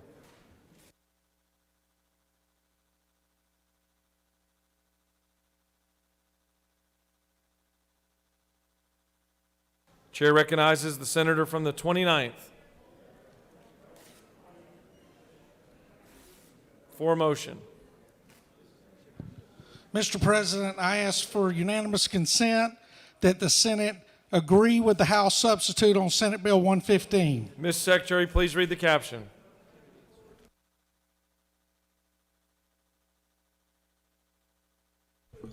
Senate Bill 115 by Senators Robertson of the 29th and others. A bill to be entitled an act to amend Article 1 of Chapter 5 of Title 40 of the OCGA relating to general provisions regarding driver's licenses, so as to provide for an instructional course or presentation educating drivers and for other purposes. The House offers the following substitute to Senate Bill 115, a bill to be entitled an act to amend Title 40 of the OCGA relating to motor vehicles and traffic, so as to provide for a curriculum or presentation curriculum educating drivers and for other purposes. This completes the order, Mr. President. Chair recognizes the senator from the 29th to speak to his motion.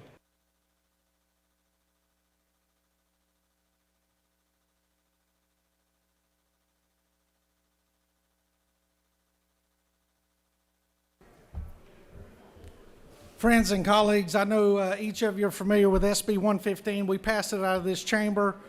Gives GIPSTIC and Georgia Department of Public Safety an opportunity to develop a safety program for Georgia drivers. The amendment that has been offered is related to the ability of municipalities and law enforcement agencies to sign contracts for cameras, stationary cameras, to be used in school districts only during school district hours. We heard testimony in committee that these types of cameras have greatly reduced speeds and violations in school zones and has saved lives in school zones, including one school zone here in Atlanta that has continued to try to put these cameras together, where two pedestrians, one being a child, were struck and killed in a crosswalk. This is by far the most dangerous part of any community for vehicles to speed through, and I would greatly appreciate your support on agreeing with the House substitute on Senate Bill 115. Mr. President, I'll answer any questions. If not, I'll yield the well. Chair recognizes the senator from the 37th with a question. Does Senator yield? I do, sir. Is it true that a third of the revenues from these cameras go to out-of-state vendors? It is true that the information I have, Senator, is that a third of the revenue does go to the vendor that provides the equipment, and 2/3 stays in the community to continue to enhance safety programs. Is it not true that the local governments could also place these mechanisms in these school zones and not pay it to out-of-state vendors? If the school districts wanted to fund these types of cameras, and if they could find a vendor, I have yet to find any school district that has went out and purchased these cameras on their own because they're extremely expensive, and established and put these in their school zone. And then with the infrastructure, technology that's required to maintain this equipment, I think what you would find, my colleague, is that this is very cost prohibitive for most school districts.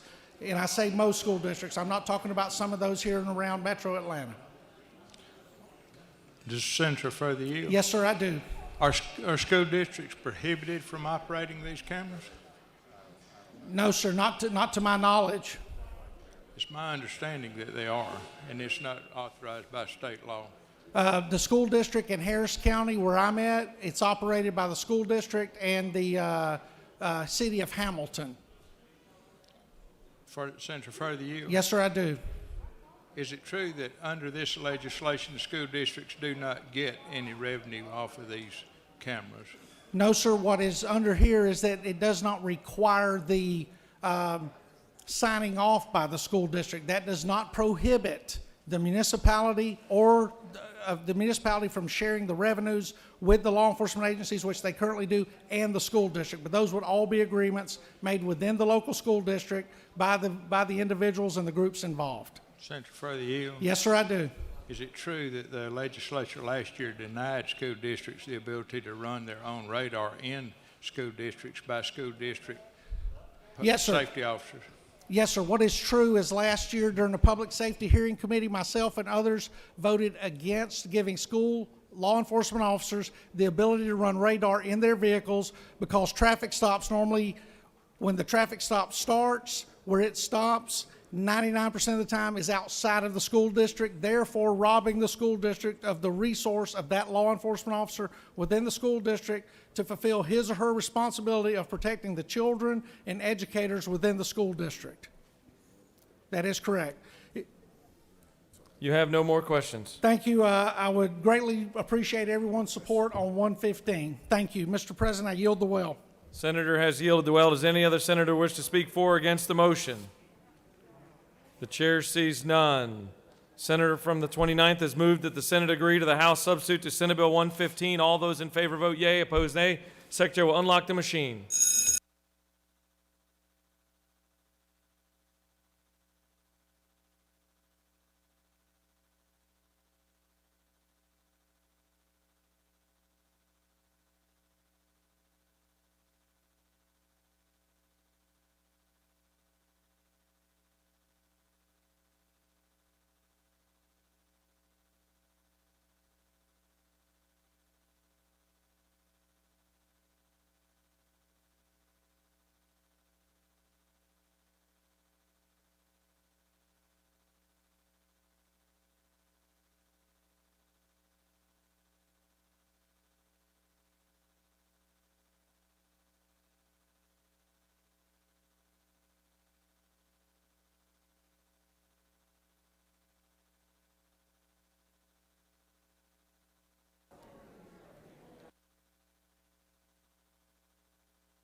Have all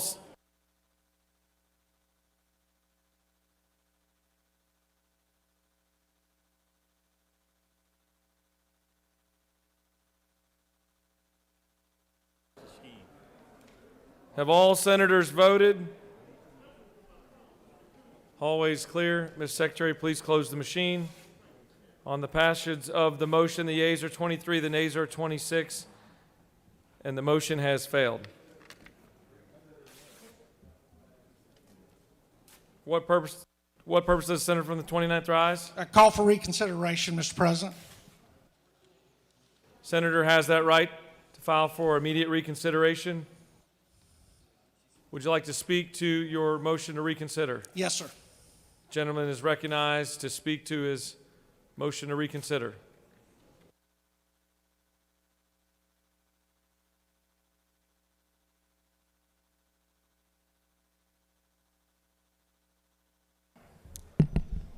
Colleagues, I want to be very clear. If your concern is about these cameras, they're only used during school hours. They're not ran on Saturday and Sunday. They're not run in the evening when school is out or in the morning before school is there. These cameras have one purpose, and that's to protect children. And if that's your problem, then there's nothing I can do about that. I'm a public safety officer and I'm a law enforcement officer. You don't have to necessarily like me, but the important thing is my intent is always to protect people and save lives. If you don't like 115 that went out of here, I had the same intent there too. The intent to save lives. The lives of individuals who get nervous and get scared when they're being stopped by law enforcement officers, and to give them an opportunity to understand if an officer mistreats them, doesn't observe their First, their Fourth, their Fifth Amendment rights, that they understand how they can file complaints against that officer with post counsel, with the agency that officer works for, or any other agency. This is about saving lives. This is not one of those pieces of legislation where somebody comes up and says it's for the children or adds any of these other taglines to in hopes of making themselves feel better or to coddle and get votes. This is the reality. I do not live in a world of cotton candy and butterflies. I live in a world where people are in danger and we need to protect them.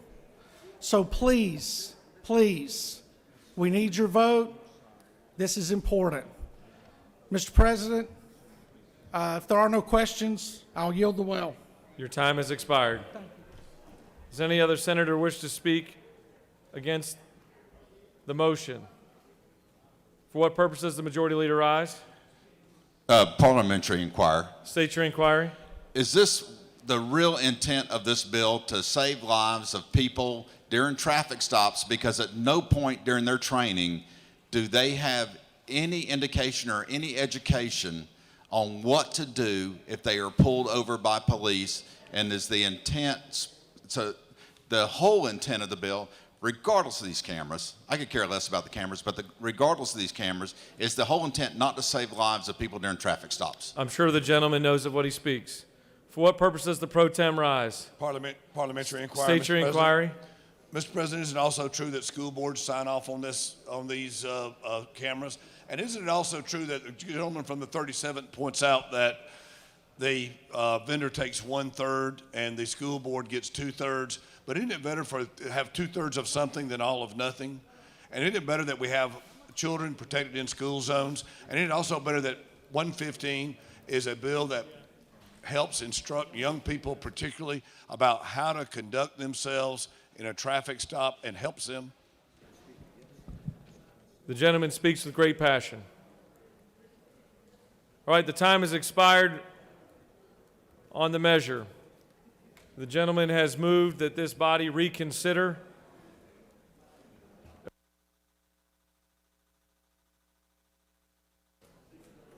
Senator from the 29th has moved that this body reconsider its vote on Senate Bill 115. All those in favor of the motion to reconsider, vote yea. Opposed, nay. The secretary will unlock the machine.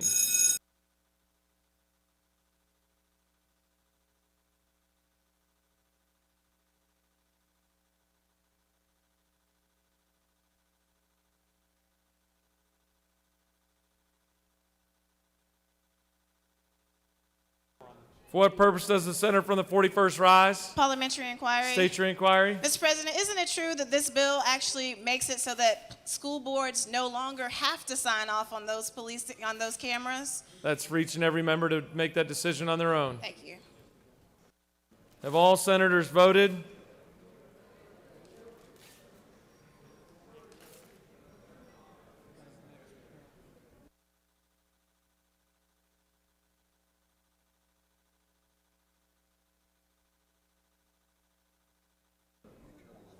Mr. Secretary, please close the machine. On the motion to reconsider, the yeas are 22, the nays are 29, and this body has failed to reconsider.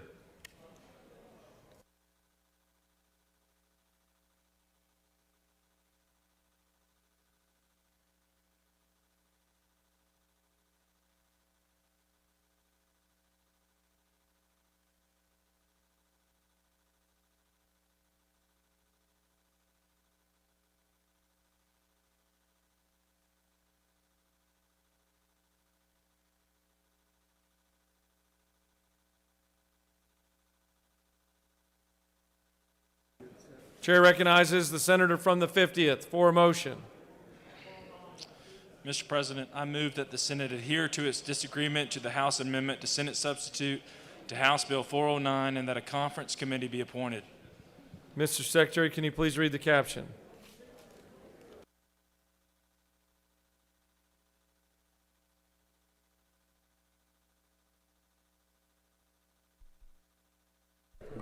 House Bill 409 by Representatives Gunter of the 8th and others. A bill to be entitled an act to amend Article 4 of Chapter 15 of Title 45 of the OCGA relating to counsel for public officials and agencies so as to provide for a process for state-funded representation of certain judges in legal action resulting from performance or non-performance of their official duties, to provide for a definition, to establish the Judicial Legal Defense Fund, and for other purposes. The Senate Committee on Government Oversight recommends that this bill do pass by substitute. That completes the order. That completes the order, Mr. President. Senator from the 50th has moved that the Senate adhere to its disagreement to the House amendment to the Senate substitute to House Bill 409 and that a conference committee be appointed. Is there objection? The chair hears none, and the chair appoints the senators from the 50th, the 17th, and the 18th as our conferees.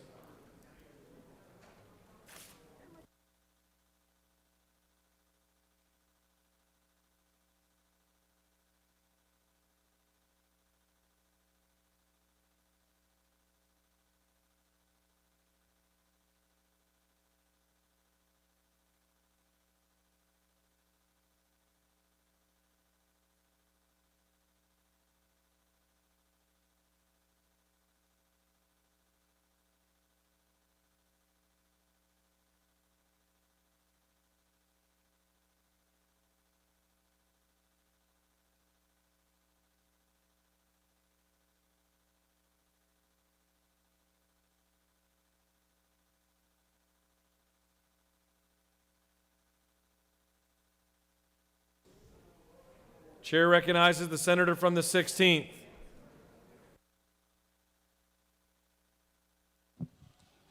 Mr. President, I move that the Senate agree to the House substitute to SB 156. Mr. Secretary, will you please read the caption?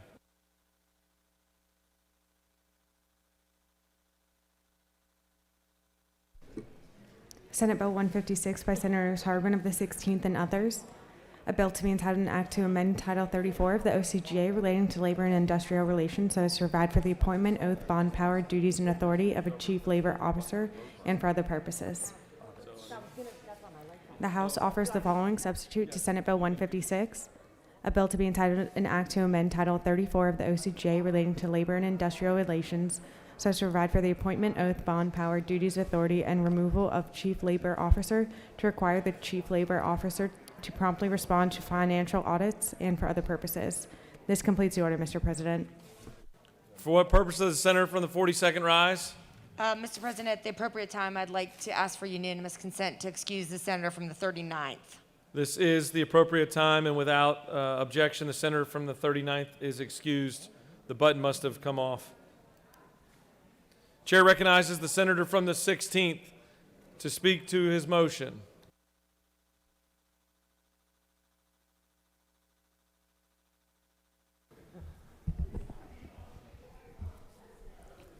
Thank you, Mr. President. This bill left this chamber with 35 signatures on it going to the House, dealing with the issue of our Department of Labor and helping them get the money for our people who are calling our phones who need help. What this bill has done, it has created the office of Chief Labor Officer. It gives him the power and authority and the duty to provide timely reports and respond to any financial audits from the Department of Labor and any inquiries from the Speaker of the House of Representatives, the Lieutenant Governor, the President Pro Tem, and the Chair of the House and the Senate Committee on Appropriations. It not only does that, but here's what else it will do. Listen to this. Every Monday morning, the commissioners shall submit to the Speaker of the House of Representatives, the minority leader of the House of Representatives, the minority leader of the House of Representatives, the President of the Senate, the minority leader of the Senate, the majority leader of the Senate, a report for a week prior and for a scheduled calendar year to date of claims filed with the department, unpaid claims, claims for each stage of process of where they are, inquiries that are submitted by members of the General Assembly on behalf of the constituents who are experiencing issues with claims of unemployment compensation, and number 5, inquiries submitted by members of the General Assembly on behalf of their constituents whose issues have not been resolved. This will help our people get the money that they need, I believe. And we agree, and I agree with the House response to this, and I believe it's a good bill. Chair recognizes the senator from the 1st for a question.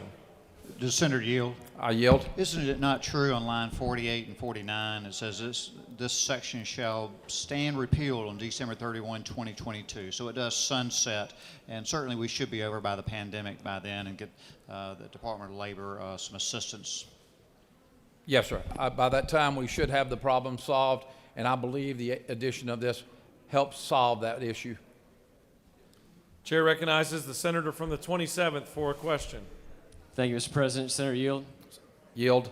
Who will appoint, under the House version that they sent over to us, who will appoint the Chief Labor Officer? Chief Labor Officer is appointed by the Speaker of the House and confirmed by the Government Oversight Committee. I just want to make sure. You said the Chief Labor Officer now is appointed by the Speaker of the House. Yes, sir. Are you familiar with any other position in government that would have this type of authority that's appointed by the Speaker of the House? Not to my knowledge, sir. And just further yield? Further yield. Am I correct in reading on lines 30 of this bill that he or she, being the Chief Labor Officer, shall serve at the pleasure of the Speaker and may be removed by the Speaker? That is how it comes. Yes, sir. And do you further yield? Yield. Mr. Senator, you agree with this? I agree with it only from the standpoint that it has a sunset provision on it, and I believe it is an action that we can agree to solve a short-term issue. Thank you, Senator. Thank you. Chair recognizes the senator from the 19th for a question. Thank you, Mr. President. Senator Yield. I yield. Senator, is it not true that the reason that the Speaker appoints this position is because we believe that the oversight of this executive office should rest with the legislature? That is the senator knows from which he speaks, sir. Does the senator further yield? I yield. Senator, is it not true that we also have a provision in this bill that requires your committee, the Government Oversight Committee, to confirm any appointment that's made by the Speaker? That is correct. Thank you, Thank you, Senator. Okay, thank you. You have no more questions. Thank you. Does any other senator wish to speak for or against the motion?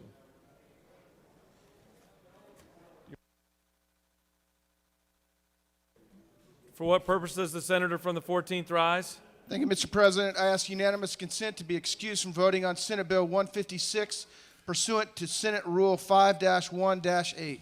Without objection, the senator from the 14th is excused from voting on SB 156 per the regulations cited. Does any other senator wish to speak for or against the motion? The chair sees none. The senator from the 16th has moved that the Senate agree to the House substitute to Senate Bill 156. All those in favor vote yea. Opposed, nay. The secretary will unlock the machine.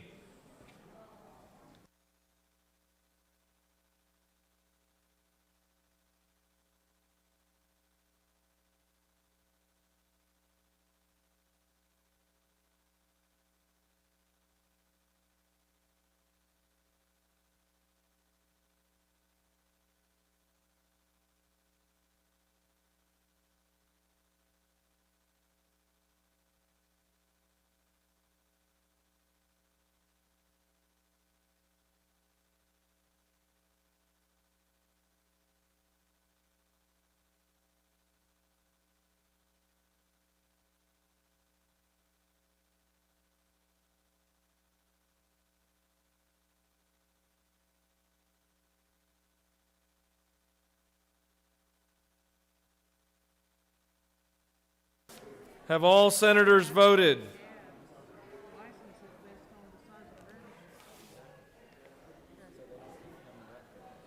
Have all senators voted?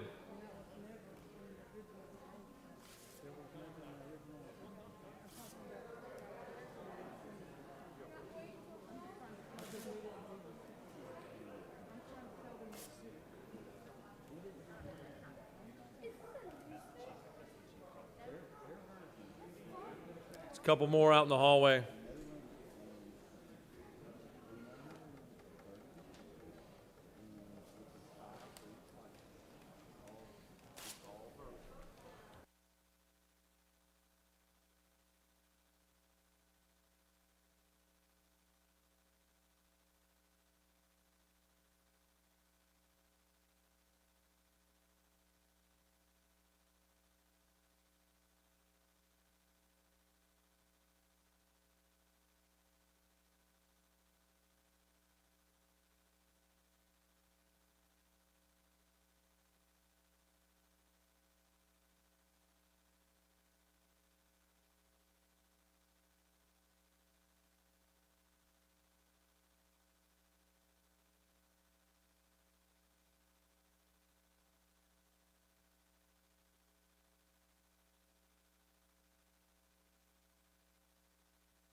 Mr. Secretary, please close the machine.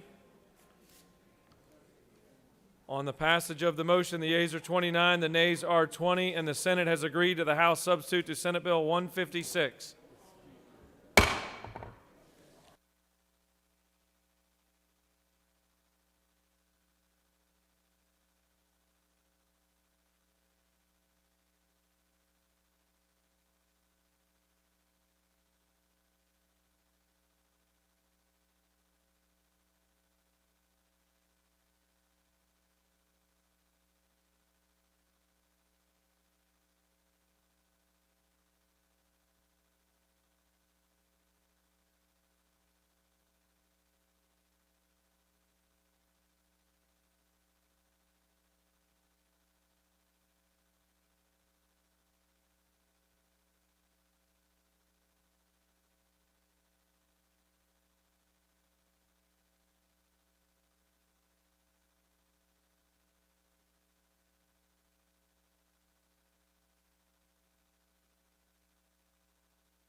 Chair recognizes the senator from the 46th for a motion.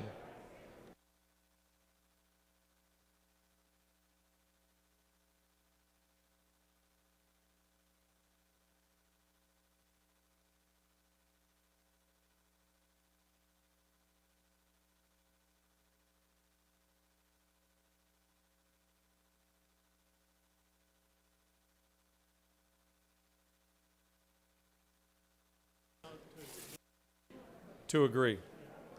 Chair recognizes the senator from the 46th. Thank you, Mr. President. I move the Senate agree to the House amendment, the Senate substitute to House Bill 617. Mr. Secretary, please read the caption.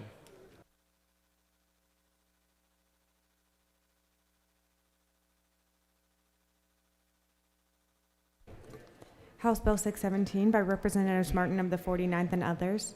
A bill to be inside an act to amend Chapter 3 of Title 20 of the OCGA relating to post-secondary education so as to revise that student athletes participating in intercollegiate athletic programs at post-secondary educational institutions may receive compensation and for other purposes. The House offers the following amendment to amend the Senate amendment to House Bill 617 by striking lines 34 through 39 and inserting in lieu thereof the following. 20-3-683, the provisions of this article shall become effective on July 1st, 2021, and for other purposes. This completes the order, Mr. President. Chair recognizes the senator from the 46th to speak to his motion.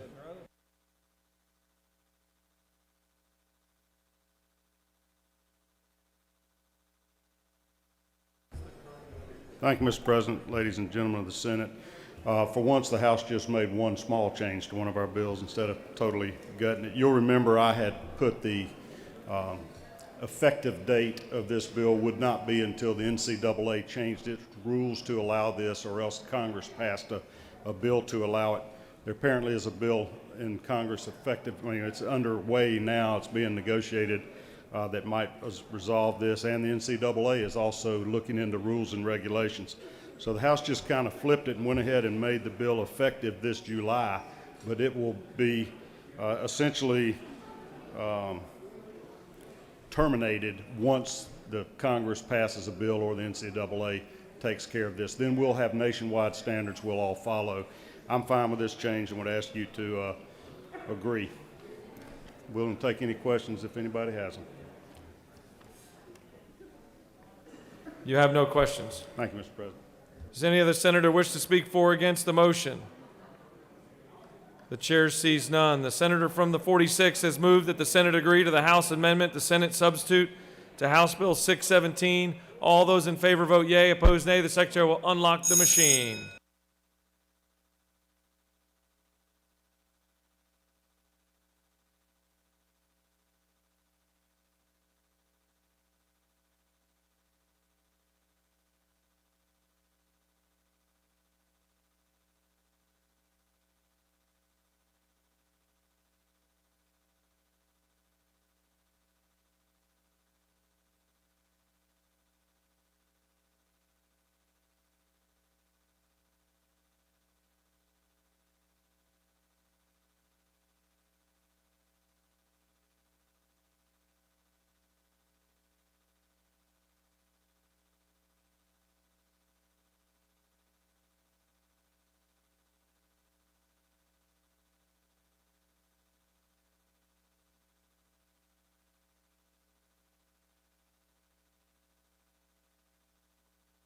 Have all senators voted? Have all senators voted? Mr. Secretary, please close the machine. On the motion, the yeas are 43, the nays are 8, and the Senate has agreed to the House amendment to Senate substitute to House Bill 617.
Chair recognizes the Majority Leader. Mr. President, I ask unanimous consent that Senate Rule 2-8.3 be suspended for consideration of a conference committee report. Mr. Secretary, will you please read the caption?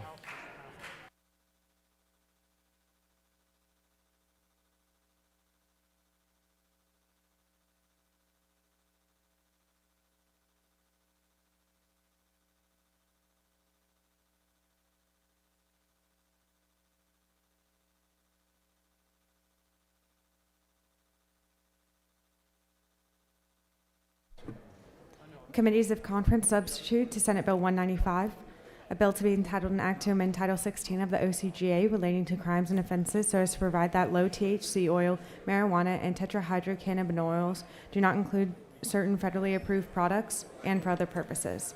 Respectfully submitted, Senator Brass of the 28th, Senator Jackson of the 2nd, and Senator Watson of the 1st. This completes the order, Mr. President. The Majority Leader has asked for unanimous consent that the rules be suspended to allow for the consideration of a conference committee report. All those in favor of the motion, is there objection? The chair hears none, and we can consider the conference committee report.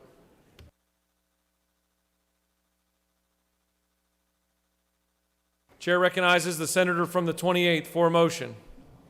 Mr. President, I move that the Senate adopt the conference committee report on SB 195. Chair recognizes the senator from the 28th to speak to his motion.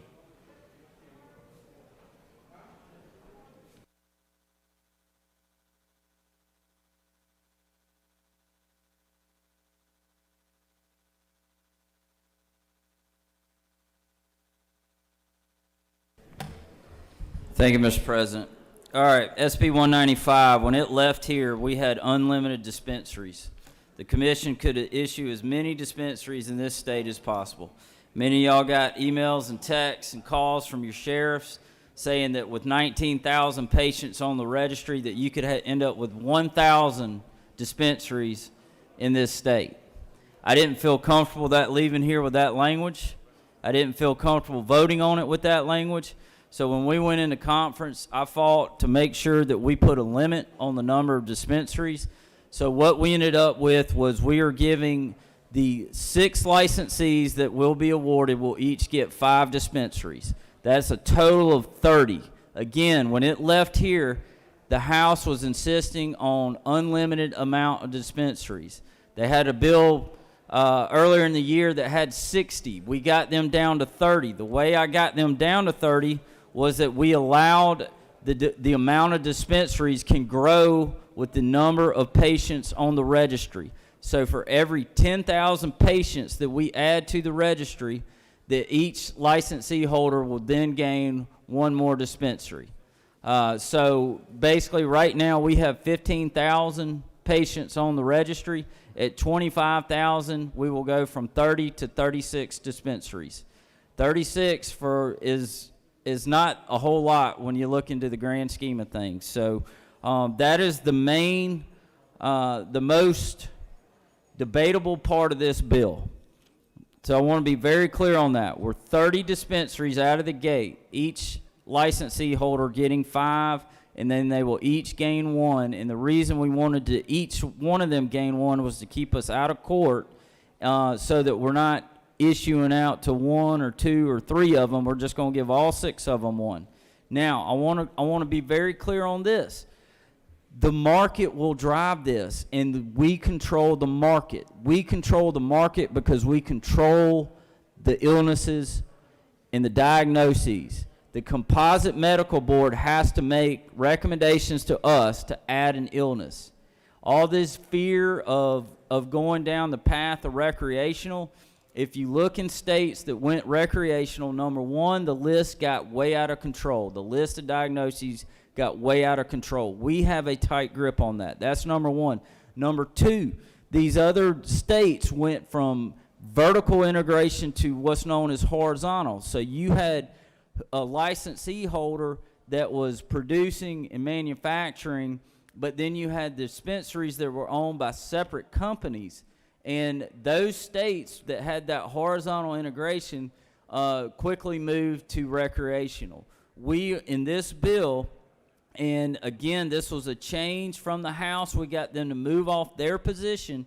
We are strictly vertically integrated. So the license holder is going to produce it. They're going to grow it. They're going to manufacture it, and then they are going to sell it. This keeps it secure. That is, again, that's the dispensaries. Another thing I want to be very clear on is one of the main reasons, and this stayed in the bill from what you saw earlier, was the State Board of Pharmacy is going to write the rules, and we separated that from the commission, because in 324 from 2 years ago, we said they will write it jointly. What we don't want is we don't want the commission writing rules and regs for pharmacies. Pharmacies didn't want that. The commission didn't want that. So again, I want to be very clear. The commission will now write the rules and regs on the dispensaries, and the State Board of Pharmacy will write rules and regs for our pharmacists. That's the bulk of, that's the most disputed part of the bill. Everything else pretty much stayed intact. There was some of the bonding piece that came out, and since we're short on time, I'm gonna yield for questions. Chair recognizes the senator from the 52nd for a question. Thank you, Senator. Will you yield? Of course. I'm looking at line 365. It looks like competitive bidding 367 in there is not there anymore. I was trying to understand what was going on. I didn't see the minority participation. We're not touching minority participation in this. I just don't see it in there. Maybe you're not. You don't see minority participation in there? It was in HB 324. We don't have the entire code section in this bill. Okay. We didn't strike through it. Minority participation was not touched. 2 years ago, I fought very hard to get minority participation, women-owned business participation, and veteran-owned business participation to get in there. And several of y'all fought very hard to try to get it out. But y'all are trying to kill the entire bill. Not you specifically, but people in this chamber were fighting to kill the whole bill, and that was a big part of why. I fought hard to keep that in there, and I'm going to fight hard today to keep it in there. So I'm not going to take it out. Will the senator yield and, I sure and will. get back to the original question about the competitive being struck out? Restate your question, please. 367, there's a strike through for a competitive application.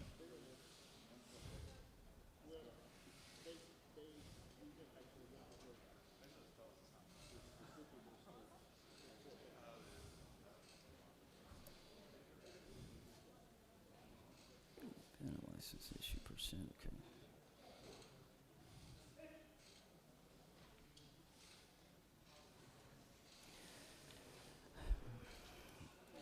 So that's dealing with if a license is revoked. If you'll look, I know it's dealing with a license revoked. I was asking why it's not competitive anymore.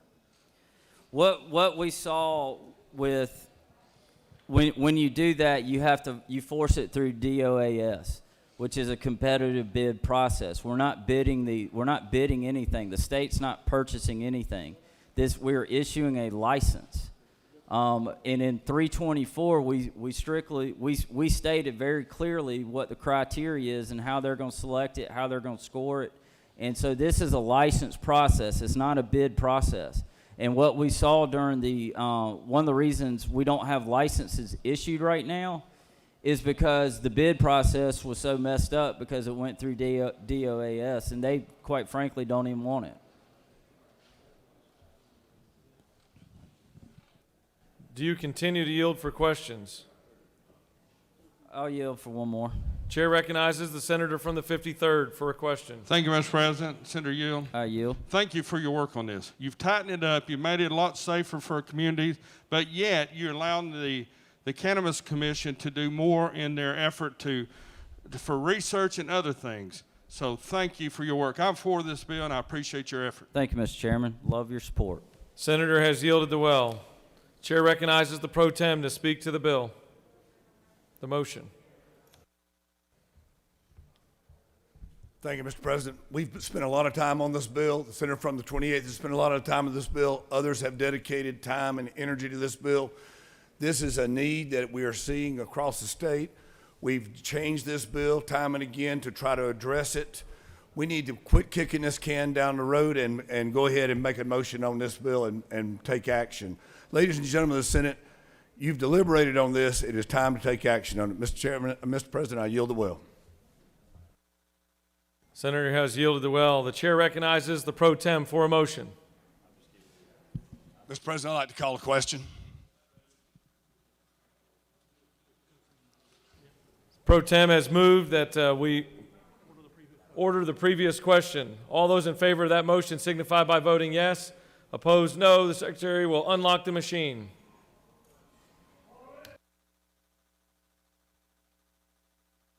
This is a vote on calling the previous question. Those in favor vote yea. Opposed, nay. The secretary will unlock the machine.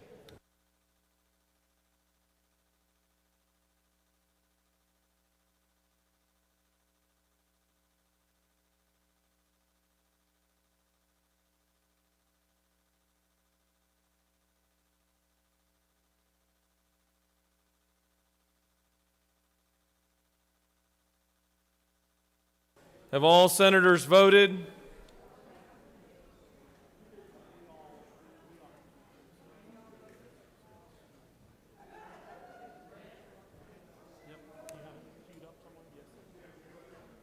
Have all senators voted?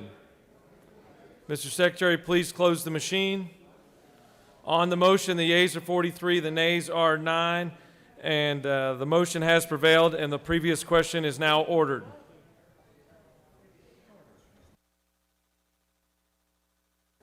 The question now is the motion by the senator from the 28th for the Senate to adopt the conference committee report on Senate Bill 195. All those in favor signify by voting yea. Opposed, nay. The secretary will unlock the machine.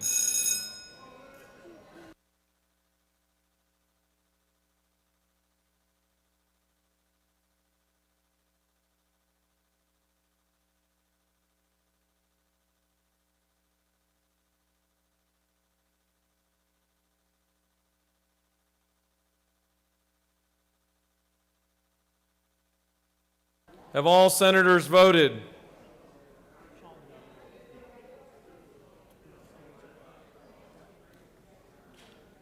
Have all senators voted? Mr. Secretary, please close the machine. On the motion, the yeas are 43, the nays are 9, and the Senate has adopted the conference committee report on Senate Bill 195.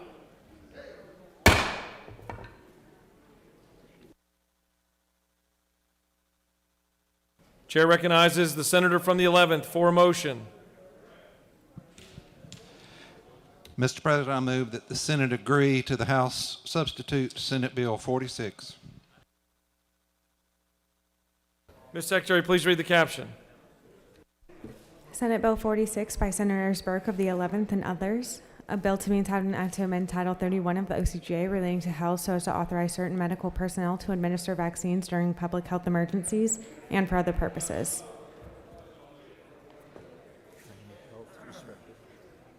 The House offers the following substitute to Senate Bill 46. A bill to be entitled an act to amend Chapter 4 of Title 25 of Title 31 of the OCGA relating to the general provisions relative to firefighters' standards in training and health, respectively, and for other purposes. This completes the order, Mr. President. Chair recognizes the senator from the 11th to speak to his motion. Thank you, Mr. President. Senate Bill 46 is the vaccine bill that we all voted on here. The House added a little bit of language on the privacy issue because of the concerns about information going to the federal government, and I think they've tightened that issue up. They've also added language regarding firefighter drug testing, as well as de-identified data on those who prescribe THC oil. That's a research area that Dr. Newton over in the House wanted. So those are the changes to Senate Bill 46. This is an agency bill, and the agency is in support. Thank you. I'll yield the well. Senator has yielded the well. Chair recognizes the senator from the 56th to speak to the motion.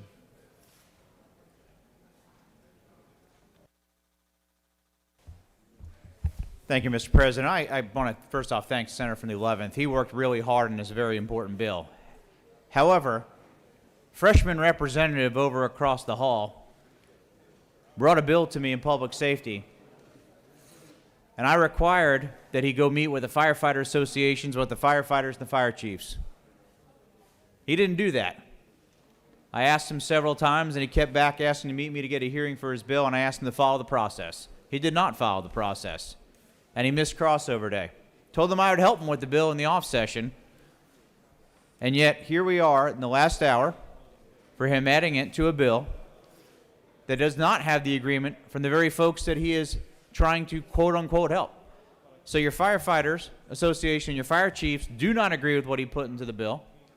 He skirted the process, and it's just wrong. And I appreciate Senator from the 11th. He's a good man, but I cannot in good conscience vote for this bill knowing that it goes against the very principles of the Senate, and it's just simply wrong.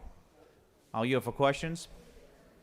Chair recognizes his good friend, the senator from the 19th, for a question. Thank you, Mr. President. Does the senator yield? Always for my friend, the Appropriations Chairman. So, Senator, did someone try to go around you on this bill? Well, you know, Senator, I would have to say touche. Thank you, Senator.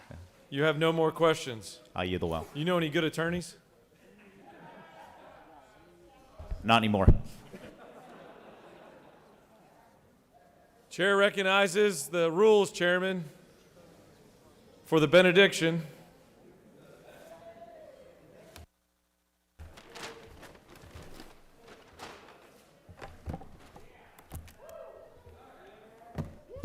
Ladies and gentlemen, I'm for this bill. Let me tell you why. Rural firefighters have to depend on inmate firefighters that always has their corrections officer with them. They do all the hard work for us volunteers who don't have the time to do that. Their training is very important. Please vote for this bill. Thank you, Senator from the 11th. Senator from the 11th has moved that the Senate agree to the House substitute to Senate Bill 46. All those in favor vote yea, opposed nay. The Secretary will unlock the machine.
Have all senators voted? Have all senators voted? Mr. Secretary, please close the machine. On the motion, the yeas are 38, the nays are 11, and the Senate has agreed to the House substitute to Senate Bill 46. Watch yours.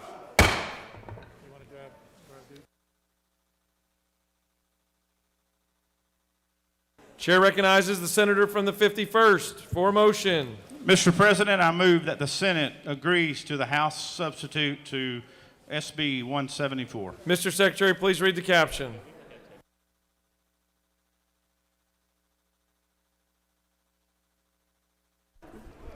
Senate Bill 174 by Senators Gooch of the 51st and others. A bill to be entitled an act to amend Article 1 of Chapter 6 of Title 17 of the OCGA relating to general provisions regarding bonds and reconnaissances so as to authorize appointed judges who are fulfilling a vacancy of an elected judge to issue an unsecured judicial release under certain circumstances and for other purposes.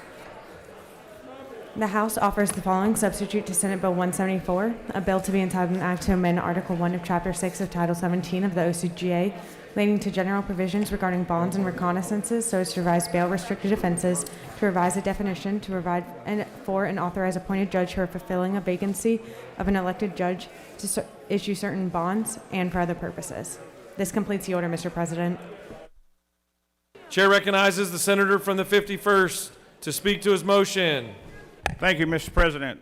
Gentlemen, ladies, Senate Bill 174 is a bill we saw earlier in the year. Section 1 stays the same. The House added Section 2, which simply adds bail-restricted offenses that must require a secured bond for release, and similarly clarifies otherwise when a judge can release an offender in completely unsecured bond release. Those offenses are listed on lines 26 through 59. Mr. President, I yield the well. Senator has yielded the well. Does any other senator wish to speak for or against the motion? The chair sees none. Senator from the 51st has moved that the Senate agree to the House substitute to Senate Bill 174. All those in favor vote yea, opposed nay. Secretary will unlock the machine.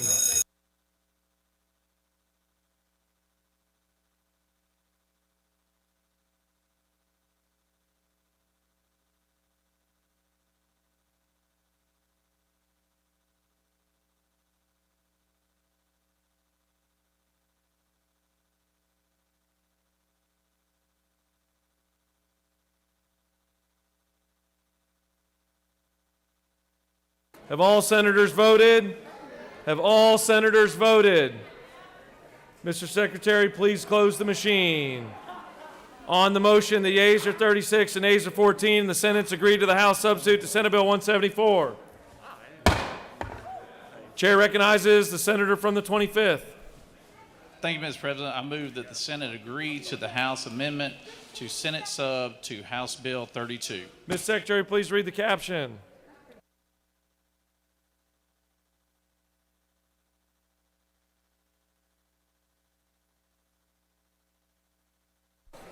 House Bill 32 by Representatives Belton of the 112th and others. A bill to be entitled an act to amend Part 9 of Article 6 of Chapter 2 of Title 20 of the OCGA relating to grants for educational purposes so as to establish a teacher and for other purposes. The House offers the following amendment to amend Senate substitute to House Bill 32 by replacing line 3 with the following: recruitment and retention program for an income tax credit for teachers and for other purposes. This completes the order, Mr. President. Chair recognizes the senator from the 25th to speak to the motion. Thank you, Mr. President. This is a good bill, helps school teachers in rural areas, and I ask for your favorable consideration. Any other senator wish to speak for or against the motion? Chair sees none. Senator from the 25th has moved that the Senate agree to the House amendment to the Senate substitute to House Bill 32. All those in favor vote yea, opposed nay. Secretary will unlock the machine.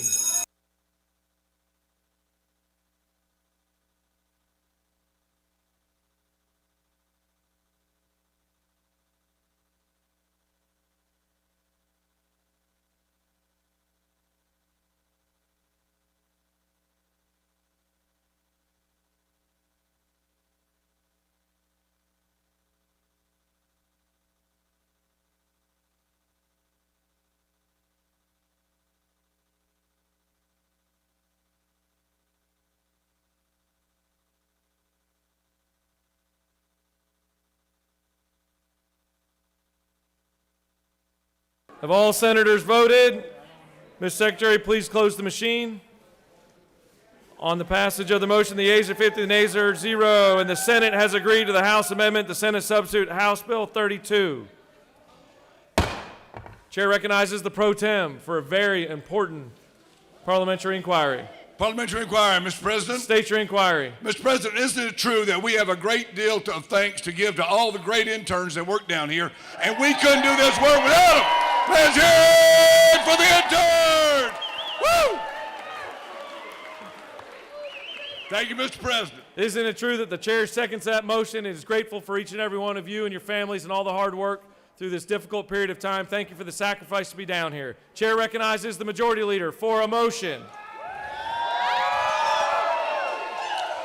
Mr. President, I move that the Senate stand adjourned, sine die.